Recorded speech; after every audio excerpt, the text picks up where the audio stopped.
and welcome. This is the All 12 Signs video series for the Aquarius full moon. This is happening on the 1st of August 2023. I will be reading for Gemini and Taurus in this video. Right, my name's Chloe. I work with card divination, astrology, and I channel energies through my body. It's just one of the ways that I channel. So you can see my hands are moving around right now. This is independent of my conscious thought. This is channeling energies from different dimensions to help us heal. My hands have just gone over my heart chakra. Help us clear stuck energy and open up portals of communication between the cosmos, our higher self, and our soul with our conscious mind. So we're more in alignment with our soul's journey and the frequency that we embody. This moon is happening on the 1st of August 2023 at 9 degrees and 15 minutes. This is a big super moon in the sign of Aquarius, the first moon in Aquarius, first lunation really in Aquarius, without Saturn. So there's a lightness in the air. There's a sense of joy and celebration. This is also the same day in the northern hemisphere as Lammas. Lammas represents the celebration of the bounty that you put all that hard work in, right? This is the beginning of the harvest time when things are becoming ripe and ready to pick, right? But it's still got to put in some hard work, but there is an acknowledgement to the grain mother, the earth goddess, on this day. In the southern hemisphere, this is Beltane. This is when you're moving into spring. These are cross quarter fire festivals that happen in between the solstices and the equinoxes. And so this is, as I said, Beltane, which is when everything starts growing, right? Everything, you can feel the energy rising up around you. And so it's an acknowledgement of the work that we're putting in and the joy that we're having at spring arriving, right? So it's very similar energy. There's still work to be done. There's always work to be done, guys. Work's a wonderful thing. It's just how we look at it. So it's a very powerful big moon. It's a super moon. It's close to the earth. It's going to be huge. Do find an opportunity to go out and look at it. In these videos I focus on the inner work. I focus on you, right? You're the most consistent thing in your life. And the reason why I'm saying this is because sometimes in tarot and astrology, tarot like court cards or cards linked around love or romance. Oh, so that's the same thing. Well, not quite the same thing. Business. They can relate to other people or they can relate to a certain situation. I like to focus the energy on you and how this energy is showing up for you. Same as astrology. The birth chart is both you and also exterior factors. And so I always focus on the energy of you. Why do I do that? As I said, you are the most consistent thing in your life, right? The more that we tend to ourselves and we do the inner work, the more we peel back the onion layers of trauma responses and limiting beliefs and get to the core of who we are, and be more comfortable with whatever situation is coming our way. The more we integrate, we don't shame, reject, abandon, live in fear. Fear is a wonderful energy, but it doesn't have to consume you.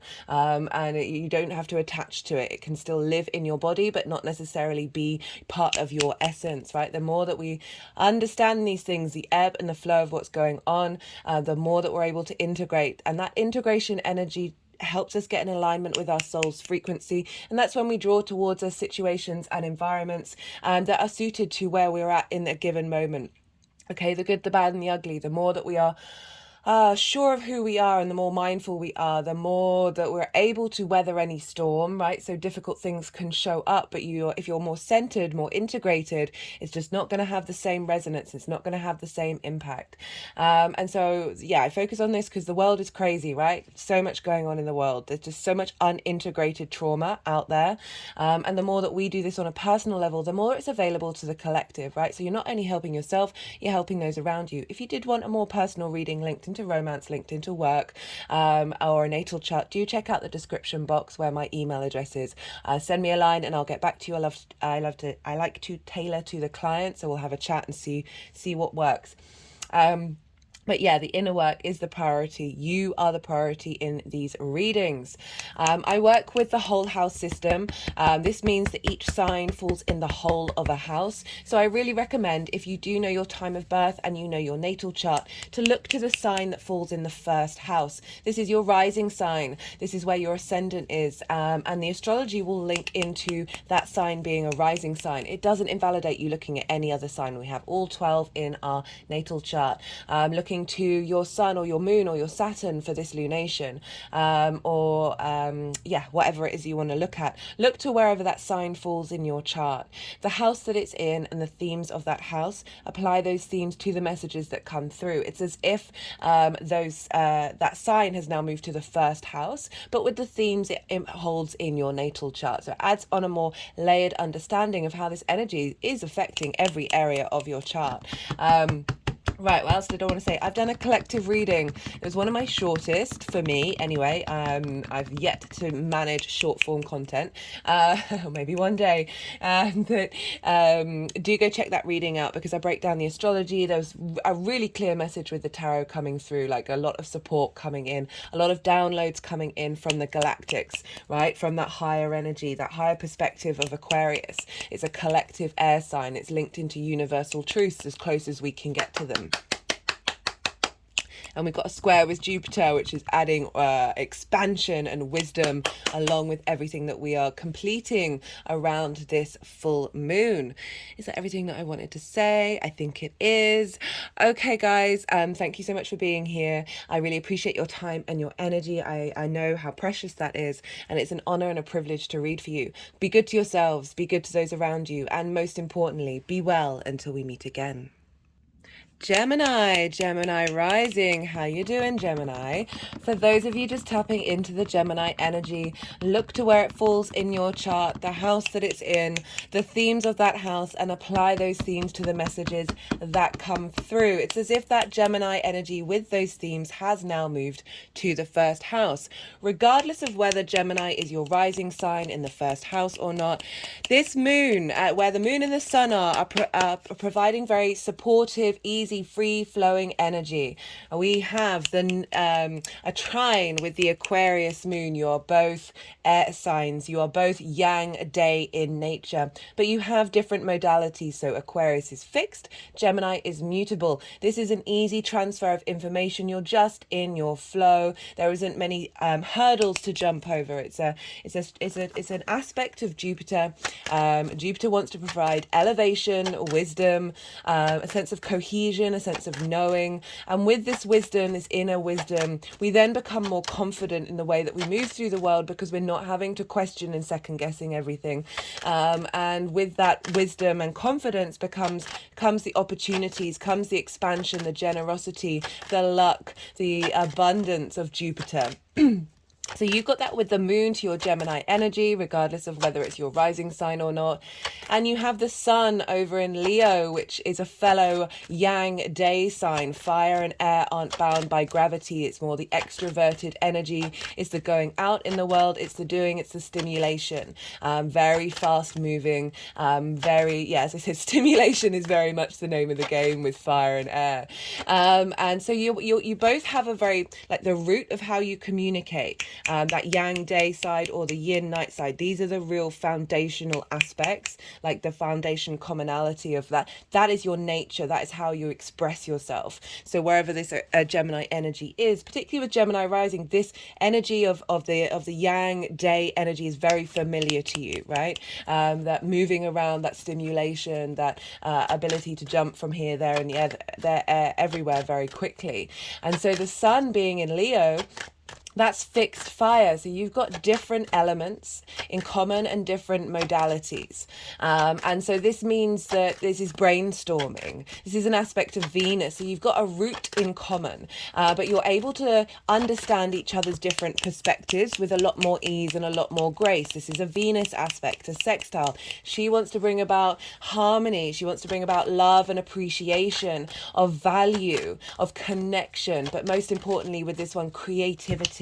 Right? She was the patroness of the arts. What moves us to create in the world often comes from beauty and love. And she's facilitating this energy with the sun. So lovely energy. It's an energy you're familiar with, yang day in nature, but it's also making trines and sextiles. And these are both Jupiter and Venus are the benefics. These are soft aspects. As I said, not many hurdles. There's an ease, there's a free-flowing energy here. Just feeling a bit more good around this new full moon. And that's a lovely thing for you'll enjoy this one. Big celebration celebrations. The sort of main messages that came through the collective reading, I do recommend you check it out. It was lovely. There was a lot going on in that one. But the main sort of message, like in the lead up, was have fun, really have fun. Listen to frequencies that resonate to your soul. This can be your favorite song. This can be binaural beats. This can be chanting, whatever it is. Go out and walk and engage with the air, with the collective air that is around us, and see what downloads come in. These are just suggestions, but the main point is fun, right? So even if it's not listening to music, if you're embodying this energy of joy, you are tapping into that heart frequency, which is where the sun is. Sun is in Leo and rules the heart. And frequencies are Aquarius. So we're blending these two together in order to feel this completion, feel this acknowledgement of we've all been through some stuff, right? So Saturn, this moon is not only sort of completing what you instigated at the end of January. I'll put the date. That was for the Aquarius new moon, but also this 2.5-year cycle that we had with Saturn in this sign, which was heavy for everybody because Saturn rules Aquarius, and so Saturn had all its tools at its disposal, and Saturn rules the opposition. This is a hard aspect. So does Mars. They are considered the malefics. It's not all bad with the malefics. I see a lot of wonder and a lot of beauty and a lot of drive and motivation. With hard aspects, there's a bit more hurdles, but it's manifestation energy. It's bringing things into the 3D world. We understand ourselves by that separation of the other, right? And be able to see the mirrors reflected in others that helps us evolve and grow. Saturn's all about integrity, maturity, duty, and making sure you understand cause and effect and strengthening your foundations. So we went through a lot of isolation and separation collectively with Saturn being in Aquarius. And there may have been separations, isolations, a sense of authority impinging over you, whether that's the collective authority or the people in your life, the people at work, and that may have been very disruptive. But wherever Aquarius falls in your chart, and I'll talk about that for Gemini rising, that would have potentially have brought up a lot of boundaries and restrictions to make you question, where is your authority, right? Where is your inner power? We've come out the other side of it. So this is a big release, a big celebration of everything in the last 6 months from the new moon in Aquarius, but also those 2.5 years. Right, Gemini rising. Hello, Gemini. Okay, so you have this moon, this Aquarius moon, trining your first house. Your first house is how you embody your sun or your moon in your actions and your deeds, depending if you've got a day or a night chart.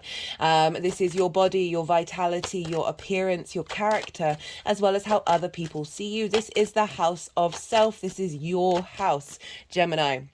And you've got this moon in Aquarius over in your 9th house, providing support and wisdom. The 9th house is, for me, the key word is perspective, right? This is where our morals, our ethics, our philosophies are, our connection to book, religion, spirituality, nature, science, whatever it is that it feels like it's something bigger than yourself that you want to embody, right?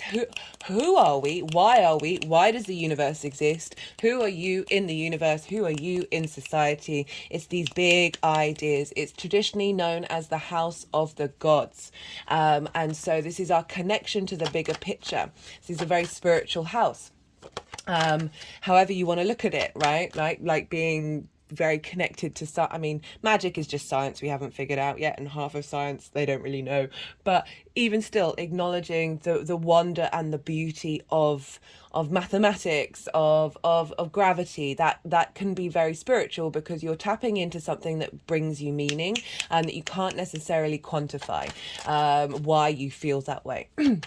It is the house of teaching and learning, but it's more mastering of something, something that you either instigate, that you've been working on, or that you're beginning, or a culmination, right, with this full moon. I'll get more into that actually a bit later on, but generally just sort of learning something in depth. That can be absolutely anything. It's not just university, it's mastering of any skill, of any knowledge. That this is the house that you're striving to do that in, and question and wonder. And the more that we understand something, the more that we broaden our perspectives, and the more that we're able, every day's a school day, right? So we're both always the student and the teacher. But so when we understand something deeply, we're able to share that through our embodiment of ourselves in our day to day that can help broaden other people's perspectives. It's also about traveling to a different country. It's about, so again, perspectives. Well, speaking of travel, it's about so it is traditionally linked into foreign travel, and this is because it's about going somewhere for a longish period of time that is outside of what you're used to. It's not what you're familiar with, and the more you spend time in that place, the more that broadens your perspectives. However, I don't just link it into like big faraway travel. It is simply just going somewhere for a longish period of time in an environment that is unfamiliar to you. So that can be in your same country. That can be going to, yeah, it's not, I don't always limit it to like far away foreign travel, but it's in order to change your perspective. So remember, the key word is perspective. How are you seeing things? How are you widening, broadening, elevating your perspective? And the sun is over in the third house. So this is the house of the goddess, right? So opposite the house of the gods. And so this is where we bring our big picture philosophies into our day to day. This is the house of communication. This is linked into school. So learning something for the first time, like taking a short course. And this is about short distance travel. So they mirror one another very strongly. But it's about your local environment rather than that which you are unfamiliar with. It's your day to day, the things you do in your house on the day, the places that you go. It's not necessarily routines, that's over in the sixth house, but it's sort of like your local environment. Who are you on an everyday basis, right? How does that communication manifest? It's not just talking, it's absolutely everything that we do is communication in essence, really. All the universe is just sharing information constantly. But as I said, this is the house of the goddess. This is where we bring our big picture philosophies into our day-to-day, into doing the washing up, finding meaning and mindfulness in everything that we do. And so the sun is here.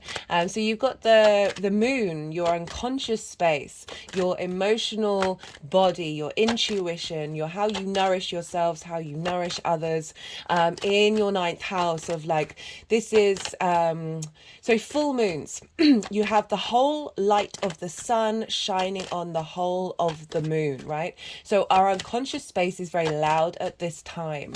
We're getting the vitality, the clarity, and the vision of the sun feeding onto the full moon, and this can bring up all sorts of different things. Okay, so this is often when police stations, schools, hospitals get really rowdy because our unconscious space is very loud, right? And not, we've all got unintegrated unconscious desires and needs. This can bring up triggers in yourself, in the people around you, in your society, that activate parts of your unconscious space where the needs haven't been met, right? So whenever you get sort of drama or frustration or conflict around a full moon, look to why. Tend to your unconscious space, tend to your unconscious needs, and be grateful. Well, be in a state of gratitude that you have been provided the light and the wisdom to be able to see these things that you may have missed before, even if they are difficult situations.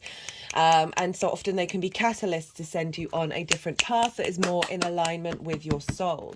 This can also bring up triggers that may have previously disrupted you and caused a lot of pain or anguish, but these things come up and sometimes you're like, why is this coming up? I've already worked on this. I don't need this lesson again.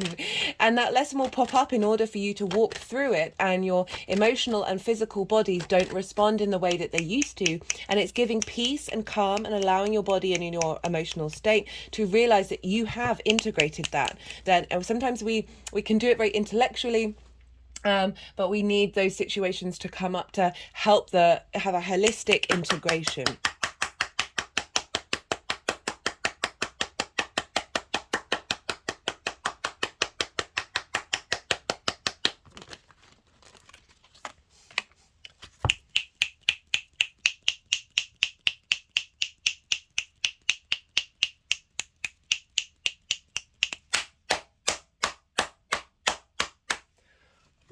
to do a bit of strong energy work there. That was quite powerful. It's a completion. It's a celebration, a full moon. So as I said, thinking back of everything that we've been working on since January, everything in the last 2.5 years, of a release point, of an acknowledgement of the work that you've done, of a celebration, of a reward sometimes coming in to facilitate and your understanding and letting you know of the work that you've done. So often we forget what we've been doing. We can get hard on ourselves and don't realize that the journey that we've gone on. The full moon can bring up a lot of things to help you realize and integrate the work that you've done. Not only just in a traumatic way, trauma way, but certainly in a way of saying, hey, the universe sees you. The universe sees what you've been doing and wants to shine a light on that so you see and integrate what you've done and how you're leveling up.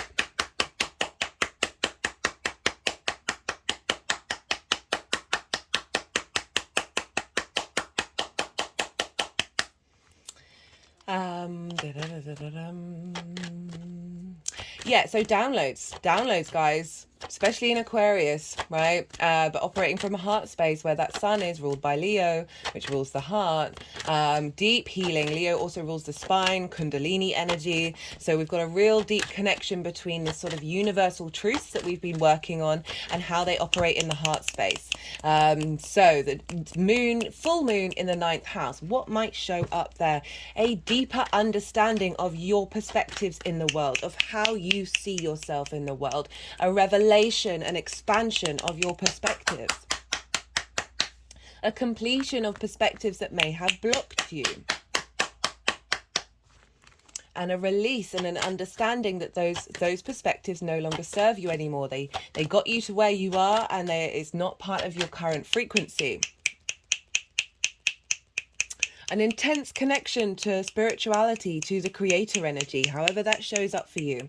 A real sense of basking in the light of that.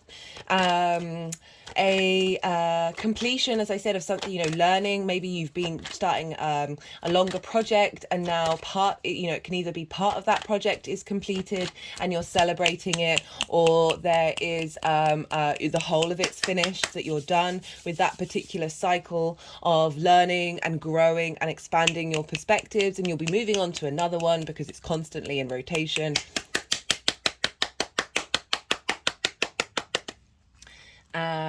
An acknowledgement by spirit, as I said, of a connection to the house of the gods, of acknowledgement of who you are in the universe, a clarity and understanding of who you are, your soul family, right? Downloads coming in from the galactics, from all over the place, of helping you feel good in your physical body and be able to work. And the reason why I say that is because of Jupiter, but I will get to Jupiter. But the way that you understand your place in the world, right? Your place in the universe, and support coming in, perhaps in meeting people from your soul family during this time, of drawing towards you people from your soul family who are going to sort of acknowledge through your understanding of your perspectives, and that elevation of this full moon that is really integrating internally, that then you then start drawing people towards you from your soul family, from spirit. It can also be, if I'm thinking about that foreign travel, like, it doesn't have to be on the physical plane. It can very much be on the 5D plane of being able to connect all around the universe to your soul family. Ooh, just had an energetic release at that. And it's sort of the more that we do that, the more that we're in harmony and know that we are held by our family, even if they might not be around us, the more that we vibrate a vibrational frequency of being at peace. And therefore, that then starts to bring people towards you who are matching your perspectives.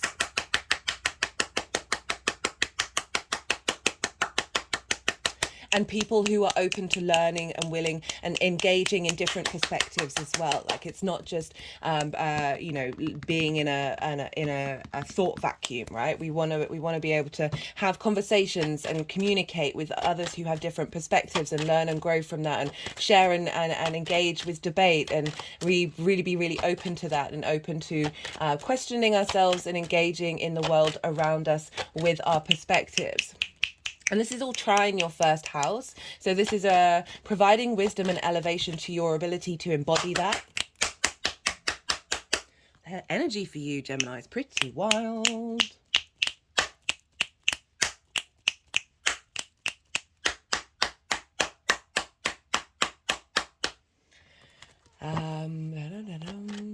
You may have gone on a trip, and this is a completion of that trip. And you're moving on to the next part of your cycle, or you've been planning a trip, right? And all that planning has come together, and you're then expanding out into the world. What else? That's quite a lot, to be honest. Let me move on, right? Let's go to the sun, where the sun is. Hello, sun. So often with full moons, wherever the sun is going to like bring in themes and validation. Hello, Leo. Where the sun is, bring in themes of validation of what it is that you've been working on in the other side of the chart. So in that Aquarius area. And the sun is over in Leo, and this is in your 3rd house, right? So that's sextile energy to you. So perhaps moving around in your local community during this full moon that helps you acknowledge and understand your perspectives, validation and light being shone on of what's changed and how you've been able to express that and broaden your perspectives. It can very much be in the way that you communicate. You're able to express those perspectives very strongly, and they are resonating with the people in your local environment. Showing up in your day-to-day, you're able to embody it in your day-to-day of sorry. Let me bring this down so you can see what is going on.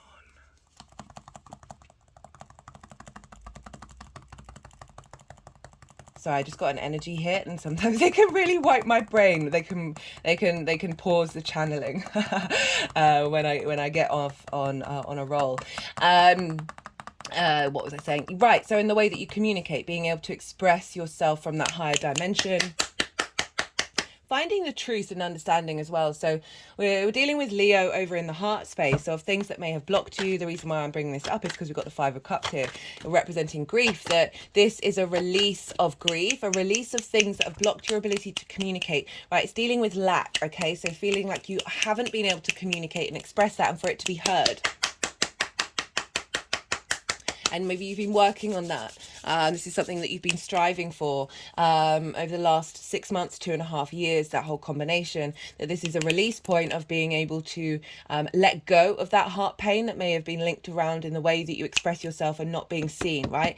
Leo energy. I always say with Leo energy, you are, this part of your chart is ruled by the sun, right? So there's an element of needing to be visible, but there's also a huge heart space of love of shining that light on other people. And so often when that energy shines a light on other people, there can be a sense of feeling like your light is being diminished or not being able to see your own light. With Leo energy, I always say bring that light in, acknowledge the fact that you have the sun in your heart as a generator, right? And regardless of what's going on and what other people think, it's not like being rude or anything, but just like if you seek validation from the outside world and seek that light to be seen by others, you're just going to get roadblocks. You're just going to get roadblocks blocking that and really making you sit and work with that, because you acknowledge your own light. Acknowledge your own light in the way that you express yourself, in the way that you move through your local community from a heart space, right? Really allowing that acknowledgement, again, that Aquarius moon of a completion of your philosophies, and that can be highlighted by you seeing the truth in the way that you express yourself, Gemini, right? You have Leo in the 3rd house. You embody that heart, very courageous, very caring energy. There's such a great light that is in the way that you move through your day to day, and helping release trauma responses around that may have blocked that light and blocked you being able to see that light within yourself as well. Particularly because we're dealing with the 9th house, which is how you see yourself in the world from a higher perspective. Aquarius is the collective air sign. We're dealing with fixed energy as well. So I always find with fixed energy, it can be very stubborn. You can get quite stuck in your ways. I say this as someone whose most of my chart is fixed. I've got a mutable sun, which I thank the heavens for. But there can be an element of once you get going on a certain trajectory that you're unable to deviate. Admittedly, Gemini, you're also mutable, so you've got a balance here. But sometimes we can get ingrained ideas of understandings of who we are, what the world is, and that can block us off from changing our mind. That can block us off from seeing the truth of something, being able to be that mutable energy. So always draw on your Gemini energy, your mutable energy when dealing with fixed, for sure, that this is instigating a completion of something that has been fixed, that hasn't worked, or a completion of something that is going to be fixed moving forward, that is facilitating.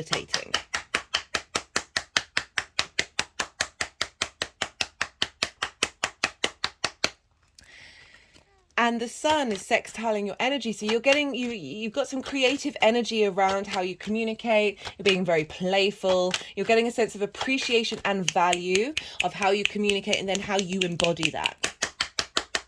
Beautiful energy, beautiful.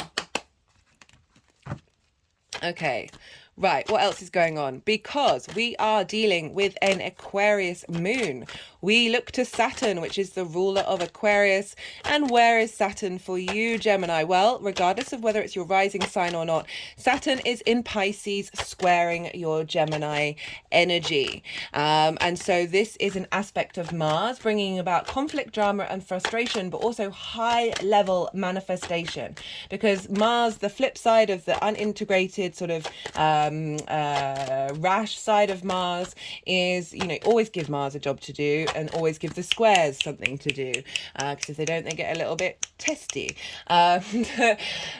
Friction, okay, things butting heads against one another, movement, right? We wouldn't have this 3D linear reality that we're very consciously aware that we're in without friction. Time and space would not exist. Therefore, we need that friction in order to create in this 3D world. It's just one of the ways that we can create, but it's a very, very powerful one. It's a hard aspect. So you've got this, if you haven't seen the Saturn in Pisces transit series, there's two. There's one for the sort of main themes of Saturn in Pisces, and also its direct motion. Saturn's obviously now a retrograde. There's a retrograde series as well. If you haven't seen the first series, I do recommend it, especially all the introductions, because I break down the bigger themes of that, because that's in an angular house for you, Gemini, right? Angular houses are 1st, 4th, 7th, and 10th. These are the pivot points in your chart. They are the structure in which the rest of the chart moves around. Okay, they're powerful energy. So having Saturn moving through your 10th is a big deal, right? Lots of responsibility, duty, and integrity around what your life purpose is. Your career, your reputation. It's the most visible part of the chart. And so Saturn's influencing this moon of saying, okay, right, so you're figuring out your perspectives, you're getting downloads from the cosmos. How is this facilitating the life purpose, right? The 10th house for me is very much that North Star, the pole star, the guiding star in our life that pulls us forward, right? The 2nd house is the tools that we have in order to make our money. The 6th house is how those tools are embodied in what we do, and the 10th house is that which guides us. It doesn't have to be career, it can be anything, right? It can be like having the most gorgeous garden that you've ever wanted in your whole life. You may have a job, but that's not your life purpose. You want to spend your time in that garden making sure everything is in flow with one another, and that's your drive, right? So it's that thing that just is a magnet, right, that you're being pulled towards. And so Saturn's like, okay, right, cool story, Aquarius moon. But what are we doing? Well, we are influencing it with your career and your life purpose, and this integrity that you're bringing to that, that is getting in alignment with those perspectives, a sense of visibility as well of those perspectives.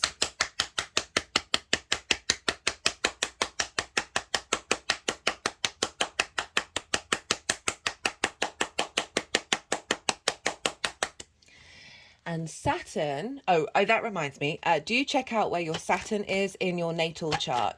Look to the house that it's in, the themes of that house, and also the sign and that energy and what that feels like. Because, when we have these kind of transits, especially because this is an Aquarius moon, wherever your Saturn is that rules Aquarius is going to bring up themes of that house, of that energy into this moon, which will make it more specific to your natal chart rather than this general reading. Right, Saturn in Pisces. What is Pisces ruled by? Well, traditionally, from the Hellenistic period, which is what I work with over 2,000 years ago, as well as my own intuition, is Jupiter. Jupiter rules Pisces. If you haven't seen that Jupiter transit video series, I do recommend it. Saturn and Jupiter are in cahoots with one another. They're working together in an easy way, and that's all intermingling with the Venus retrograde, which I will get to. There's also the node transit series. Sorry, I'm sorry for listing off all these transits, but when I try and do these readings, I feel all the complexity of those energies working together, and I never want to let I just want to provide as much context as possible, because there is just always very detailed, nuanced things happening from us from every direction. That yes, there are going to be some big events. Yes, there can be some big themes, but we're going to understand what energy we're working with the more that we understand the sort of chain of events with the planets and how the energies are sort of working with one another. Right, so Jupiter's over in Taurus. Why is this important? Well, it's governing Saturn in Pisces, which is governing the moon, but also it is squaring this sun and the moon, and it is in your 12th house. Oh, I'm really enjoying this feeling that I'm getting. Right, the 12th house, the house of mysteries, the hidden house. The North Node has just left there. You may have been spending a lot of time working on mental distress, right? So it deals with sort of mental health issues, depression, anxiety, OCD, all of these things that are linked around our unconscious space that manifest in our 3D world when we're older. Okay, so between the ages 0 to 7, we are in subconscious mode. We are in theta brainwave. We are downloading everything around us and taking it all very, very personally, and also taking it on as us, as us, right? And then we then go recreate those patterns out in the world later on. The blueprint of the natal chart is the first trauma, guys. Just FYI, I say trauma with respect. It's the first imprint, the blessings, the trauma, all of it. We then go recreate that out in the world. Okay, the more you understand your chart, the more you can unpack that, the more you realize there's actually something behind that. Right, what was I saying? 12th house, hidden house, the house of mysteries. So unconscious mind, trauma responses, limiting beliefs, but under all that is the magic of you, right? Very magical house, the 12th house, the unseen, the occult. This is a house of rest and isolation, because you're spending time in contemplation of yourself. But as I said, you've had the North Node move through there, so you've been striving to figure out whatever issues you may have. We've all got issues. Like, no, very few people but I hope more don't, in the way that harms. So I get so I don't like saying like broad statements, because it's like, well, do you want to define yourself by that? Working through that, and also with the North Node being in the 12th house, which you've just had for the last 18 months, of getting in touch with the occult. And I mean that in getting in touch with unseen things that you can't quantify. You may have been getting into tarot more, or any other kind of sort of esoteric journeying, maybe getting more into your dreams and figuring out what your dreams mean. It doesn't, maybe spending just more time talking to your plants, like doing things that are connecting to unseen forces, that which is a little bit more private. And so Jupiter's now moving through here, which is great, providing expansion of everything that you've learned, providing wisdom and expansion of the magic that you have within you, like a magnifier, like deep wisdom. And this is squaring this moon and the sun. So your hidden house, your hidden constructs, the magic of who you are. Jupiter is feeding energy into the moon and the sun of your perspectives from your soul space, right? Of like, poof, here's some wisdom coming. Here's some expansion in your perspectives and the way that you're able to communicate it and share that.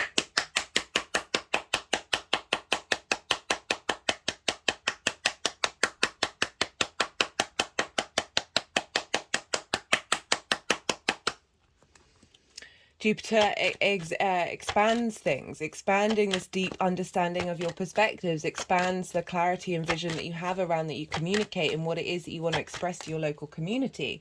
So there's a real boost here coming from that which has been hidden. Can also be releasing or of those trauma responses and those limiting beliefs that have blocked you, or certainly a transference of wisdom of understanding them and being at peace with them, and therefore they can transmute and be present within you, but also shift their energy, right? So it's not about rejection and separation and shaming yourself if you feel certain things, but you don't necessarily have to attach yourself to them or make them go away. They can still just sit with you. And not necessarily trigger you in that same way. Jupiter could have also bring up triggers in your unconscious space in order to help clear those blockages.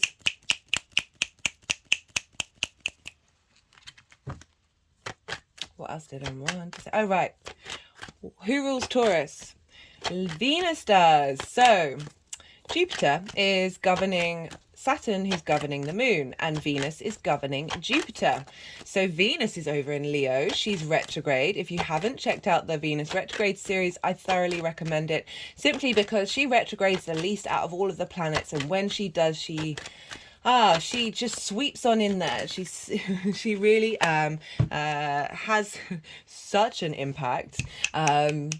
It's crazy. I've been saying this in all the readings, right? So before I do transit videos, I'm always doing prep beforehand, and it's I lean into being like, what am I drawn to? What books am I being drawn to? What content am I being drawn to?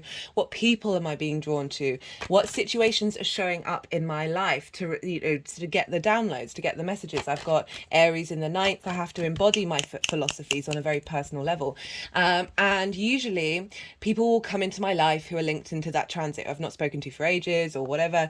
I'll watch somebody do a talk, and then I'll find out their birth chart and they're representing the transit. So I did the Venus transit video a while ago, and I've had several transits since, and she's consistently shown up. The amount of people that I've met with people who have energy in Leo that are like 28 degrees where she started her retrograde, or people of content of people that I've got their astrology up. It's just been bizarre, right? So but the reason why I'm saying this is because she is instigating a new 8-year cycle. This will really kick off on the October the 7th, when she finally leaves her shadow phase, and this is going to start a whole new cycle in the way that you value your communication. So we're getting these downloads, right, in Aquarius opposite that Leo energy. We're going to have a Leo new moon as well, which is, I can't wait to read because that's wild.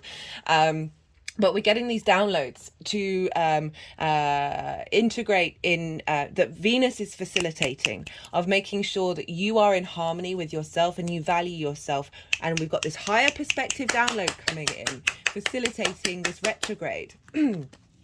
And so so Venus is impacting Jupiter, which is impacting Saturn, which is impacting the moon, but also Venus impacting Jupiter is that square to the sun and the moon. So it's very much being influenced by Venus, and what does Venus want, and where is Venus, and what is she transforming? And she wants us all to feel good in the 3D realm, right? She's into that. Like, that's a thing. And this is a whole 8-year new cycle. We're revisiting, we're going over what brings us value, what brings us appreciation, what brings us love, what brings us harmony. Things are going to be coming up that you're going to be questioning and seeing, how does that sit with me? How does that feel with me? And this is, as I said, this is influencing the moon, but she's in Leo, which is ruled by the sun, and where is the sun? In Leo. So even though this is a full moon where we focus on the Aquarius area of the chart, it's being governed by the sun. There's no getting around it. The heart space, that's why the joy, the celebration came through so loudly. This desire to express and find happiness in the moment. The sun card came up in the reading, the collective reading. Do check it out. So the sun is governing Venus. Venus is governing Jupiter. Jupiter is governing Saturn. Saturn is governing the moon. The buck stops with the sun. So we've got this real clarity of vision of where we're headed, the purpose coming through. You may get downloads from people that you meet on your day-to-day around this full moon, who will say something to you that may activate something in your body. Okay, they're just tapping all the way around the head and up at the crown chakra. whew, you may be that activation for others. But yeah, definitely maybe like a revelation when you're doing the washing up, right? None of these things need to happen consciously. I don't ever want anyone to feel like they're missing out if they don't get these things, these hits. This can all often, very much because we're dealing with the unconscious here, happen in our sleep, in our dreams, in our unconscious space when we're not even aware of that we've integrated it. So often I've had transits where I've thought like messages or downloads would show up and nothing's happened, and then I'll sleep and I'll wake up and there's just something about me that's different, that's integrated, and then I'll, like, maybe a couple of days later I'll have figured it out, but it happened in the sleep. It wasn't a conscious experience. What else did I want to say? Oh, Saturn over in your 10th is going to be opposite Mercury over in Virgo in your house of roots and foundations.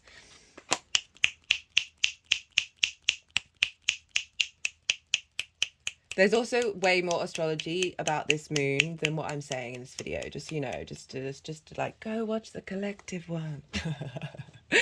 I love the collective readings. They're my favorite. Just because I'm allowed to like really channel and have things come up that wouldn't necessarily come up in a general reading. Right, Mercury is over in your 4th house. This is squaring your Gemini energy. So you've got some squares going on with this moon, and in general, Mars is there as well, trining Jupiter over in your 12th. So really finding in your private life, right? This is the 4th house, roots and foundations, lineage, ancestors, your parents, your roof over your head, your private space. It's the darkest part of the chart. Mars is moving through there, so you're reconnecting to your motivations and understanding your roots and your foundations, which is supported by a trine with Jupiter. That is facilitating wisdom and understanding of why your roots may have been affected by your limiting beliefs and how your magic is feeding into those foundations. As well as that, Mercury is opposite Saturn. Mercury is in its own sign. It rules Mercury. It rules Virgo. It is in its exaltation. That means Mercury is raised up high in this land, right? It's the only planet that is in its exaltation in its own sign. So Mercury is a powerhouse right now, and it's opposing Saturn in your 10th. Finding the details and understanding, finding that flow in your foundations, right? Virgo's very good at figuring out what isn't working and figuring out ways of getting into flow, right? Is that the editors, the engineers, right? You're engineering your foundations right now in order to facilitate the long-term legacy of your life purpose. Strengthening that, connecting to your ancestors, connecting to your lineage, your soul family, your soul tribe, your past lives in your home space, in your private life, right? Even if you're just sitting by yourself, that is that intimate private space that you engage with in the 4th house. Right, so finding the healing journey, right? Virgo's an earth sign. It's very much linked into the social earth, so it's this desire to heal the earth through connection, and finding connection to things in order to facilitate the ease of the 3D realm. And so you know, wisdom coming in from your ancestors linked into healing could very much be a thing, or just generally being able to facilitate and streamline to help work out judgment and self-criticism, right? And really, because we've got this link to the heart and this communication, right? Virgo can be very self-critical and can be very judgmental just because there's a very observational sign. It's ruled by Mercury. It sees everything, right? So it can see those nuances that others may not be able to see. So it's judgmental to itself and the world around it in order to try and facilitate and fix. But sometimes that can get a little too heavy. Mercury being there is like, no, I'm bossing this up right now. I'm bossing this up right now, and I'm facilitating an understanding and compassion to that judgmental self-criticism that isn't serving, that can get you so far, and finding peace with it and being able to see those nuances in the cracks and foundations of your chart, but not only that, but of everything. Having Virgo in the 4th house is very much the ability to see that, to see what is shaking things at its root. It doesn't just have to be your private life. It can be absolutely anything. You've got that foundational energy being Virgo. So yeah, that's affecting Saturn, which is therefore affecting the moon, of like, what's going on here? What this axis between your life purpose and your foundations is facilitating these perspectives and these downloads coming from the cosmos. Goodness me, I've been going on for a while. Definitely feeling my flow today. Thank you, Gemini. It's an honor to read for you. Right, do I have anything else to say? No, that's everything. Go check out the collective reading for more information about other aspects that are going on. The nodes are involved, as is Pluto and Neptune. Hello, Neptune. Neptune's in your turns. Square, sextiling Pluto. Squaring the nodes.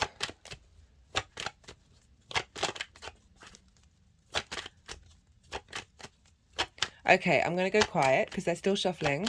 And despite me talking for, what, nearly 14 minutes? Jeez. Not all the cards have come out because that's just the way that I roll. Whoop! Victory. Right, I'm going to go quiet. You've just had the yang day side of the reading. You've had the go, go, go, non-stop, extroverted, action-taking, stimulus-driven side of the reading. Now we're going into the yin night side. This is where we're allowing all that information to digest and being in observation of it. Seeing, let your mind settle, let it all sink in. We need our action as well as our sleep. We need our day as well as our night. And so letting that all settle in, and then seeing what intuitive hits come up in this space of softness, in this space of clarity, of seeing what's already shown. We feel the full moons in the lead up, and we also feel them afterwards. So you know, this is being recorded the day before the full moon. You're not going to miss out on the energy if you're watching it after the event. So just, you know, if you're watching it after the full moon, really like reflect on how what's shown up and what clues. As I said, look to the end of January to see what intentions you set, what was showing up then. I've certainly noticed a reflection of that coming up, of a sense of a completion and understanding, and yeah, like being able to 2 5s, okay, being able to make peace with these things and feel celebrated. All right, so yeah, I'm going to go quiet. They're going to keep shuffling until they put the deck down, and then they're going to move them into 3 piles. The energies are going to move them around, and when the energies are moving the cards around, I find it quite hard to speak because I have to soften my mind and let them move through me, and it's difficult in that situation when I'm doing that to channel, think and talk at the same time. It's different to when I'm shuffling. And so I'll be quiet, and then I'll loop back round and I'll bring in the tarot. So there's 3 piles with the astrology. There's 3 piles, the energy leading up to this full moon of everything we've been working on since January and the last 2.5 years. The energy of the full moon itself, and then how this energy is going to manifest moving forward. I just realized quite why the channeling might be because it's because it's Monday, it's the moon day, so we've got some influence of the moon.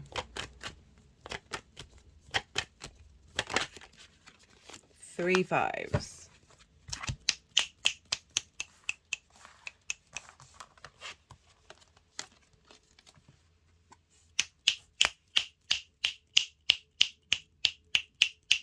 I'm just tapping around my 3rd eye. Clicking at my 3rd eye. Very interestingly, they've gone to the calves of this figure, and the calves rule, Aquarius rules the calves, because when we need strong calves in order to stay balanced and keep going.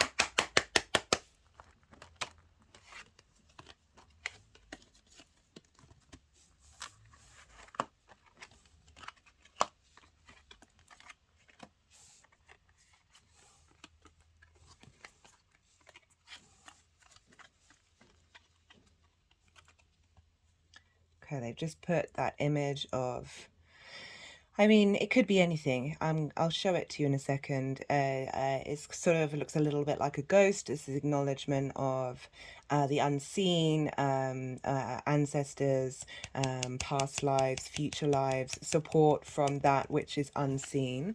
So they just put that on the 3rd eye.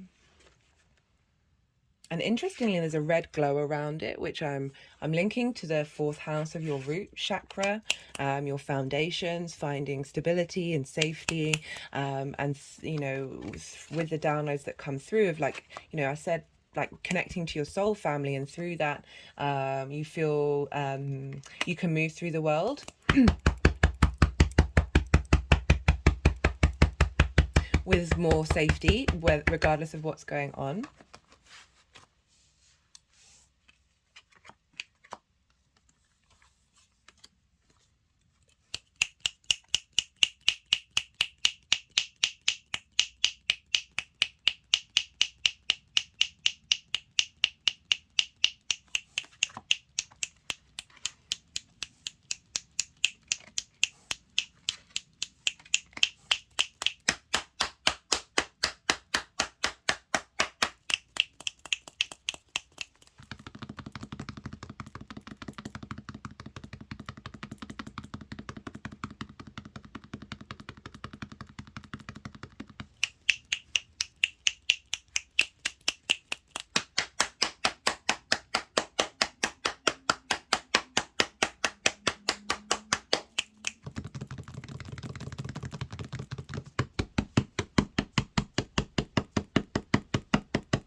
Gemini.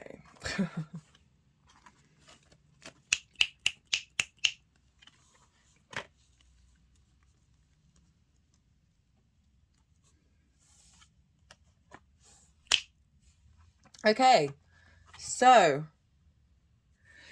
let's read your cards. Right, I'll move up a bit now. Now that we're... So we've got 3 5s. Goodness me. Right, so whenever we get duplicates of numbers, this is the universe sort of really acknowledging you're in flow with the creator energy. So they're just moving them like that around the heart chakra. So clearing out that energy, breaking up the subtle energetic, just had an energetic release. Now over the third eye, back to the heart, to the throat chakra, to the mouth. Just had another energetic release around the solar plexus, clicking around the head, ending up on the crown chakra, and I can't remember the one that's above that. I mean, there's loads, right? But the sort of soul star chakra into your solar plexus. The solar plexus is linked into going out in the world. It's linked into work, right? So very much that sort of Saturn in the 10th house. And with the throat chakra, communication and sort of like blockages around how you see yourself in the world and how you're able to communicate that. There's sort of limited the way that you're able to connect to your life purpose, right? Sometimes it can we've got limiting beliefs and trauma responses around those things, that even though we're consciously striving towards it, there's something blocking. Okay, they're just smacking the back of my head and up round the back where the third eye is. It's almost like they're trying to beat out the trauma responses and the limiting beliefs. Oh God.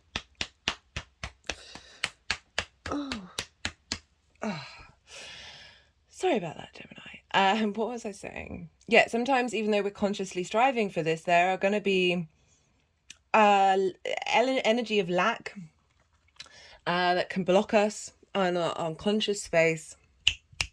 Oh. And I talked about lack earlier, didn't I? 5 of Cups. So the fact that we've got 3 5s is really a very powerful momentum of change. There's been a lot of change going on in your life, and it's symbolizing that this change is shifting, right? That there's still change, but it's getting away from this. The 5 of Cups, again, that lack space, that grief space. Who are you in the world? What have people said? What situations have happened that have caused your heart to sort of not see yourself in the world clearly? And this has an impact on every area of your chart. We've got the 5 of Wands. This is conflict, chaos energy. They're like, there's competition here. There's sort of things not quite moving forward, right? Things not quite, there's movement, but there's no momentum, right? So they're all it's not getting anywhere. The 5 of Swords, this is conflict energy, the bully in your head, right? With this sword energy, the constructs that have been blocking you from seeing yourself, from seeing the universe and seeing your role in it.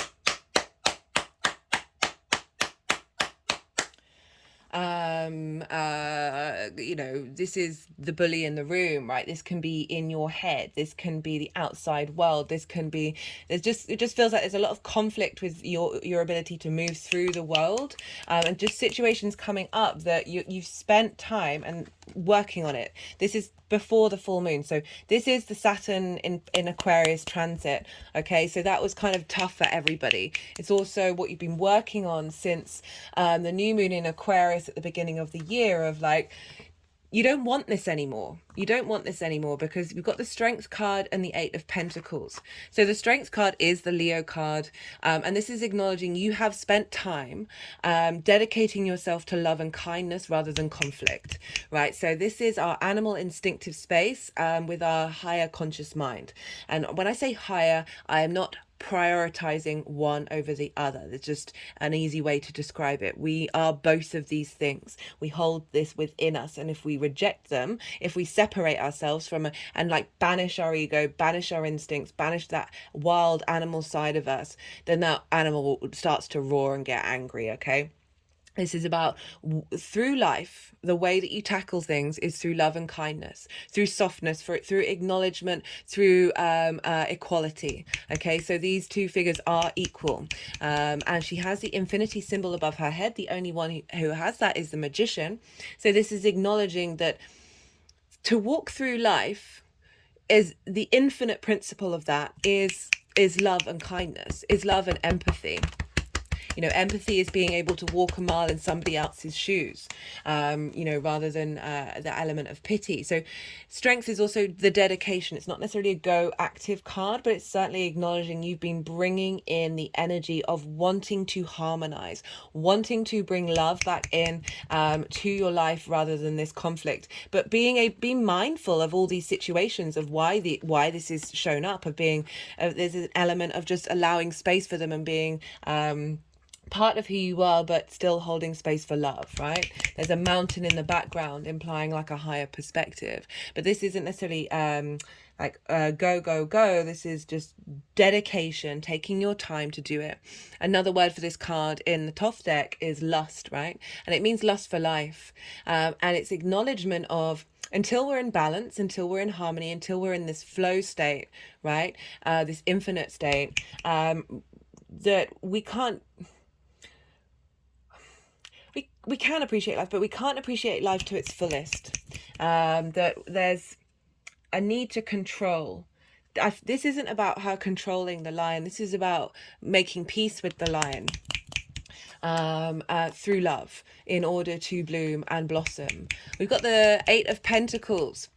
So this is due diligence. This is whistle while you work. This is an element of mastery. See here, they're going over the small details over and over and over again. You've put in the work to figure out how to bring harmony to this energy and how to transform that energy and your perspectives, your understandings, your connections to the bigger picture.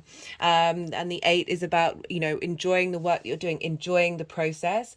Every day's a school day, but there's an element of refinement. There's an element of getting into the details in order for you to truly bring something into life that has depth and meaning and quality to it as well. Like there's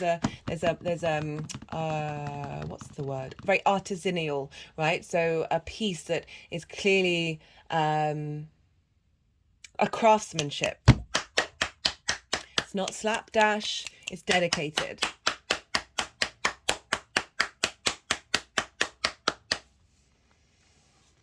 For the moon, well, okay, they're wanting to do some more.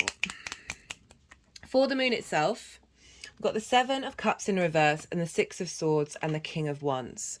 So Seven of Cups in reverse. When that came up, I asked what was I asked the energies that I channel. What is the clear message for this one?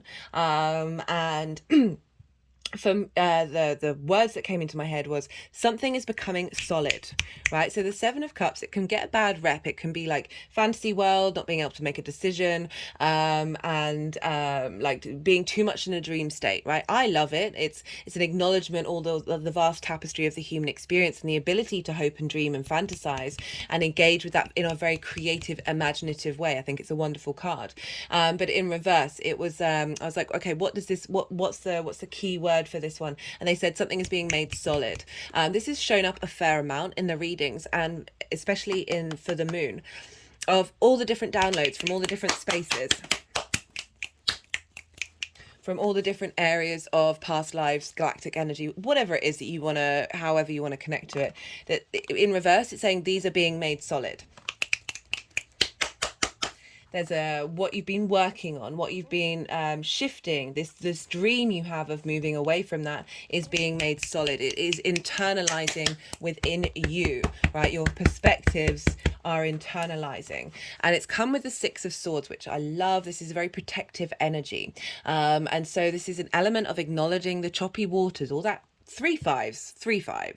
There's a lot of movement with fives as well. So with the Gemini energy, it's always that element of can get quite distracted, can quite move from one place to the other. And that's a wonderful thing because you're able to engage in lots of different things and really explore and be catalysts for things. But sometimes it can go the other way where you don't feel like you're getting what you need to be done. There can be shame linked around to it, and frustration. I love how this card has come up and said, no, you've been putting in the work to make sure that that energy is balanced, that you're harnessing this quality of that catalyst 5 energy, that change energy, in order that there's a refinement coming in. Not surprised after that whole 8-month cycle with Mars in your sign. Anyway, right, so choppy waters, moving to calm lands. You're being guided, you're being taken there. And it's got 6 swords, and this is about taking, you're going into a new portal, you're going into a new paradigm. What are you going to take with you that really works, that has a lot of weight to it, that is consistent in your life, those fundamentals of who you are. When we really get to the fundamentals of how we see ourselves, rather than fixating on the details, that's when we can bloom, that's when things can grow and evolve, that those fundamentals can evolve because they're not trapped by all the details. That's why I like context and nuance, so I can get to the root of it, right, and sort of digest it. That this is a very, very powerful card of journeying, of moving into a different space. There's something that has been tethered. They're just clicking around the third eye, tethered to your Gemini energy, wherever that falls, that you are being protected and guided by spirit, who's moving you into a new space where you are confident in the way that you understand and way you express yourself. This is also, can be linked into communication. But speaking of communication, we've got the King of Swords. It's King of Wands. So we've got air and we've got fire for this the energy that's coming in with this moon, right? King of Wands, very confident in their passions, their drives, their ambitions, the things that they want in life, the things that they need, and being able to express that and take action on it. Very motivated energy, very empowered in the actions that you're taking, a deep confidence coming up with that King of Wands. For some of you, this energy of the moon can be like maybe you're going on a little trip, or mentally going on a journey that is bringing in this state of confident embodiment, and especially the way that you communicate, like being able to take actions in your local community of how it is that you want to express these philosophies moving forward. So there's something else that wants to come through with that king. It instigates energy, right? There's a warmth to it. There's a connection to spirit with the fire. There's very virile energy that through this moon, there is confidence and ease of moving through the world, of going on journeys, right? Of being able to take action based on the information that you've learned from the journeys that you've been on.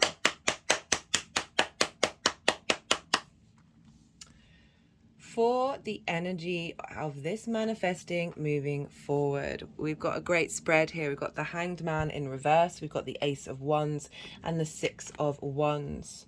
You've got 2 6s, 3 5s. Okay, so this is the Hanged Man in reverse. So upright, this is about changing your perspective. Very funny, perspectives with the 9th house. This is also Neptune. By being through changing your perspectives, i.e. like doing something differently, even just like standing on your head can be a really great way of breaking up the neural pathways.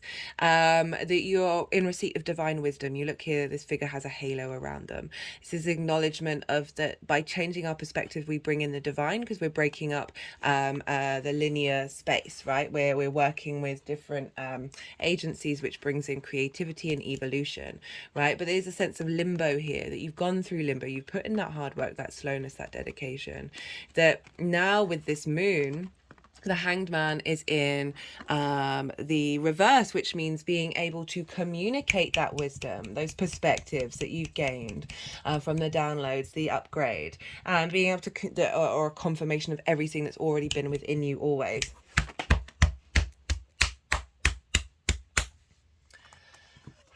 because we are the universe and creator energy, so it's upgrading what was already there.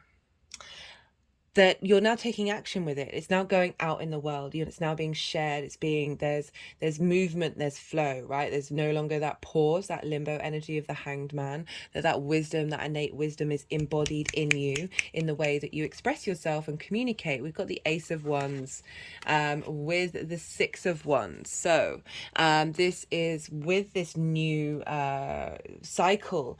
There's a sense of virility and passion, like motivation and drive. This Ace of Wands, feeling confident and safe. There's a castle in the background, in the way that you express yourself, in the way that you go through your day to day, and bring those perspectives into that.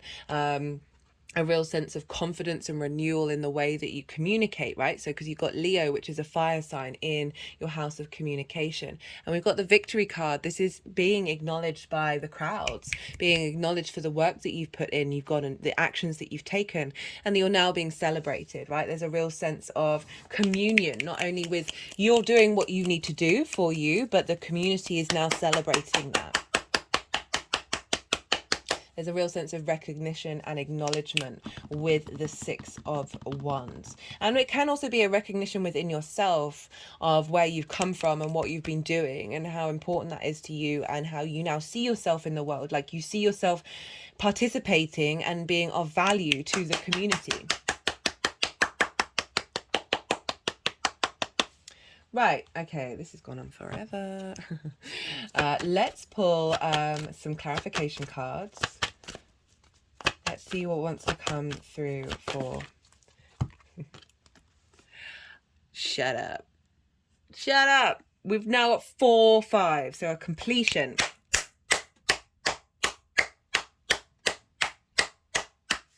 And what I really like about this is it's ending on a 6, which is saying something is shifting. We are moving from that state of conflict to a state of flow, right? That 6 is protection energy, like you are being held at this time.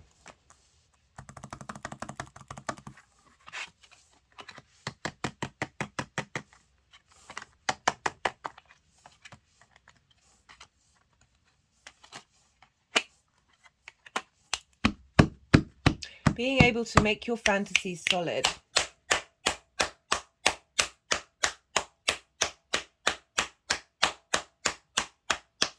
Having the clarity and understanding of how to do so and being supported by the universe to do that.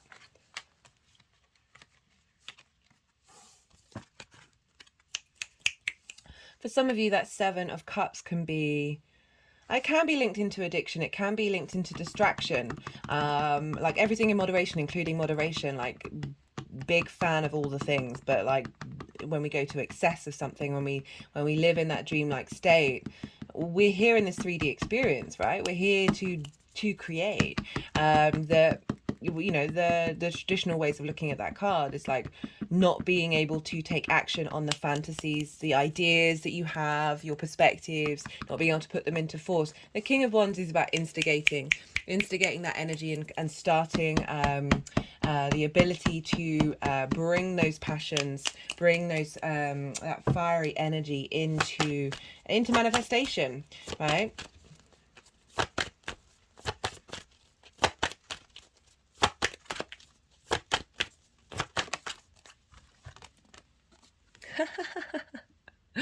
That just flew across. These decks have been really funny, and today not so much. Hanged Man, crossroads, transition, turning points, decisions. So again, acknowledging the wisdom that is being brought through from your journey, right? The sort of that there is this moment of time that is shifting and activating. That is I said you're going through a portal. That is allowing that connection to spirituality. Saturn's in Pisces in your 10th house, that ability to understand the ebb and flow of the universe and bring that into your perspectives.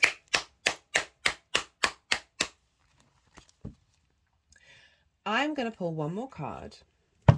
Let's do one more card from the numerology deck.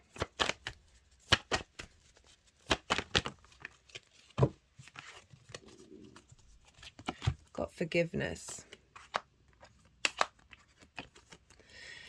So, it's kind of sort of saying what I was saying about that strength card of making peace with those things, but also um understanding why those things may have come about, and making and forgiving that situation, and if there's things that's happened to you from other people, making peace with those, and acknowledging that that is perhaps part of the cycle that you've needed to go on, in order to get to this place, in order to refine and understand, okay, what are you still committing to, even if there might be difficulties?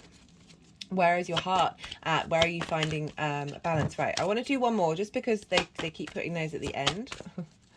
And manifestation. Yeah, manifestation coming in. Love that. Okay, Gemini, that was fun. That was a lot of fun. I hope you enjoyed it. If you did, hit that like button. All interaction on the channel really helps the algorithm go, hey, we like this, we're going to put this out in the world. If you benefited from this in any way, you want to pay it forward, liking the video, leaving a comment, I'd love to hear from you. Just even if it's just an emoji, or letting me know what sign you're tuning into, watching the video to the end, even if it's on mute, all of this helps. I really appreciate it. Thank you for spending your time with me, Gemini. Be good to yourself, Gemini. Be good to those around you, and most importantly, be well until we meet again. Taurus rising. How you doing, Taurus? For those of you just checking into the Taurus energy and it doesn't fall in your first house, look to where the house that it does fall in, the themes of that house, and apply those themes to the messages that come through. It's as if that Taurus energy has now moved to the first house with all the themes of your natal chart. Take what resonates, leave what doesn't. Regardless of whether Taurus is your rising sign or not, this lunation is happening in fellow fixed signs. So this squares your energy. The sun and the moon are squaring your Taurus energy. Squares are an aspect of Mars. They can bring about conflict, drama, and frustration, winning at all costs. And but that's that's sort of the martial energy of it. But the flip side of that, and the one that I always really like to focus on, okay, if that conflict does come up, this can be part of the full moon, I'll talk about that in a bit, but the other side of that is friction. Okay, so it's a 90-degree angle. You've got two energies butting heads against one another. They're both of the same modality, so you're fixed energy. So there's an element of both sides thinking that they're right and not compromising. That's where the drama can come up. But the other side of that is friction. Like you put that against, you do that yourself, and see like that pressure there, that movement, that touching, that engagement, that friction of all those atoms. We need friction for this linear 3D time frame reality of the universe that we are currently very consciously aware that we exist in order to manifest. Without friction, without the movement of atoms against one another, we would not have time or space. So it's a powerful manifestation energy. Squares are a hard aspect. Hard aspects, there may be a couple more hurdles to get over. There may be a little bit more effort you've got to put in, but it's in order to create. It's order to create and bring into the world. Big manifestation energy. And this is all funneling into your Taurus area of your chart. So that is what it's like just in general, regardless of whether it's your rising sign or not. But for Taurus rising, this is all happening on angular houses, right? So angular houses are 1st, 4th, 7th, and 10th, right? These are the pivot points of your chart. These are the power points. They represent the structure in which your chart is formed around, right? So these are big houses. And this is happening, this lunation is over in your 10th house. I apologize, Taurus. That was my first thought, but sometimes you question yourself. Right. So in the 10th house, this is the house, the most visible part of your chart. This is where the sun is at its peak on the day that you were born. And this is the life purpose, your career, your reputation, how the big outside world sees you. I like to focus on life purpose because it doesn't just have to be linked around work, right? It's your North Star, your North Pole, your Pole Star, right? It's the direction, that magnetism that you are pulled towards in your life. Whereas the 2nd house are the tools in which you have in order to make your money, how you manifest in the world. The 6th house is the lens in which those tools are used, and that 10th house is that guiding force. So I used an example I could bring up, right? So say the thing that you are pulled towards and guided towards is to create the most beautiful, flowing, energetic garden. You need to work in order to make sure that that's happening, right? But it isn't your North Star, right? It isn't your life purpose. Your life purpose is to create this beautiful thing in your world, right? And so that's just an example, because I don't like to limit it to career, but that guiding force in your life that drives you, that vision, that clarity, the peak of the sun, of our direction, of our motivation, and the vision that we have for our life. And so you've got a full moon there, right? Full moons deal with oppositions, right? So this is an aspect of Saturn. This can bring about unbalanced energy, okay? So this full moons can bring up lots of different things, and they tend to do that. I've noticed that they do all of the things all at the once sometimes. And so with this opposition, it can highlight that which is out of balance, right? The full light of the sun is over the fullness of the moon, our unconscious space, our intuition, how we nourish ourselves, where our needs are being met or not being met, how we nourish other people. And so with the light and clarity and vision of the sun shining on our unconscious space, this can bring up triggers. It's very traditional for full moons around that time for schools, police stations and hospitals to go absolutely rampant, because our unconscious space is running around and being very loud. We're howling at the moon. We're tapped into sort of, as I said, those unmet needs in our unconscious space. So this can highlight triggers. This can bring about that, especially with the square as well, because we're dealing with conflict, drama and frustration. If anything comes up during this time that is linked into that, use it as a wisdom tool, right? Use it as something of saying, oh, I wouldn't have noticed that was still affecting me. I'm triggered by that, because we're getting the illumination on our unconscious space, right? So this can really help you understand what you need to work on in the next part of the cycle. Even if it may be difficult, just get a bit of perspective with it. It can also bring up triggers that would usually have sent you a little bit loopy. And instead and it can be triggers of yourself, it can be triggers of other people, of how you're seen in the world, and that no longer is affecting you, right? It's no longer holding power over you. And it's very important for us to have those moments. And sometimes you're like, why is this showing up? I thought I'd worked on this. What's this about? Because if you then walk through into that situation or that environment or that idea or thought or whatever it is, and you don't respond in the same way physically or emotionally, this is helping your physical and emotional body realize you have integrated on a mental place, right?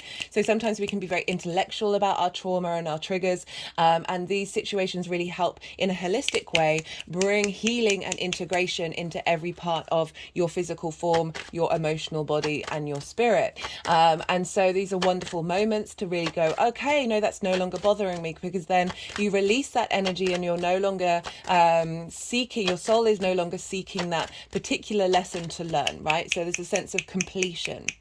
Speaking of completion, full moons do represent celebrations and completions of the work that you've done, that you've been putting in.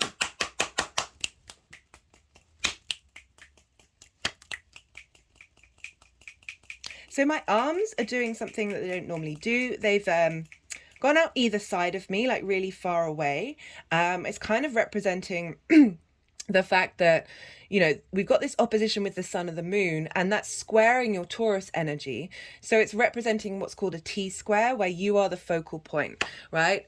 And then now having me move all the way back.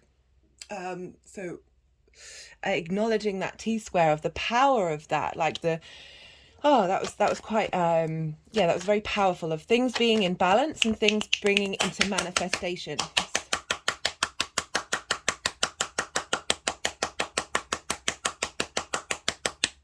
The energy's been wild today. I'm recording this on Monday. This is the day before the full moon.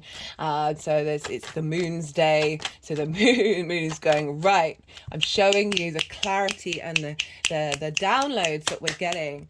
We're going to be getting on this full moon, which I will talk about in a bit more in a moment. Just there's been a lot of energy work going on, very clear, very direct. Right, what was I saying? Well, where was I? Oh, a completion and a celebration, right? So look back to the end of January when we had the new moon in Aquarius. What intentions did you set? What themes were popping up around then? And then you're able to sort of look back now and see whether that's resonating in this current space. And so a celebration and a completion, one of the main messages that came through with the collective reading, do check out that reading, it was beautiful, was linked into joy and celebration, right? It was very, very clear of like tapping into frequencies that bring you joy. That doesn't just have to be music, but music plays a big part of it. It could be chanting, binaural beats, whatever it is that is specific to you that helps your frequency be in that space of joy and abundance, right? Remember, the sun is in Leo, so Leo rules the heart space. Of really working from the heart in this area. It can also be thinking thoughts, ideas, getting downloads from the wind, or just interacting from a space of joy, however that shows up for you in your life. So a completion, a celebration of everything that you've been working on. There may be things that come up where you're like, oh, I need to work on that. Then you take that energy into the next part of the cycle. But this is in your 10th house of your life purpose, right? So really shining a light on what you've been striving for the last 6 months, but also this is the first lunation that we're having in Aquarius that doesn't have Saturn there, right? So this is also a culmination and a release and understanding and an elevation of everything that we have worked on over the last 2.5 years, with Saturn being in its own sign.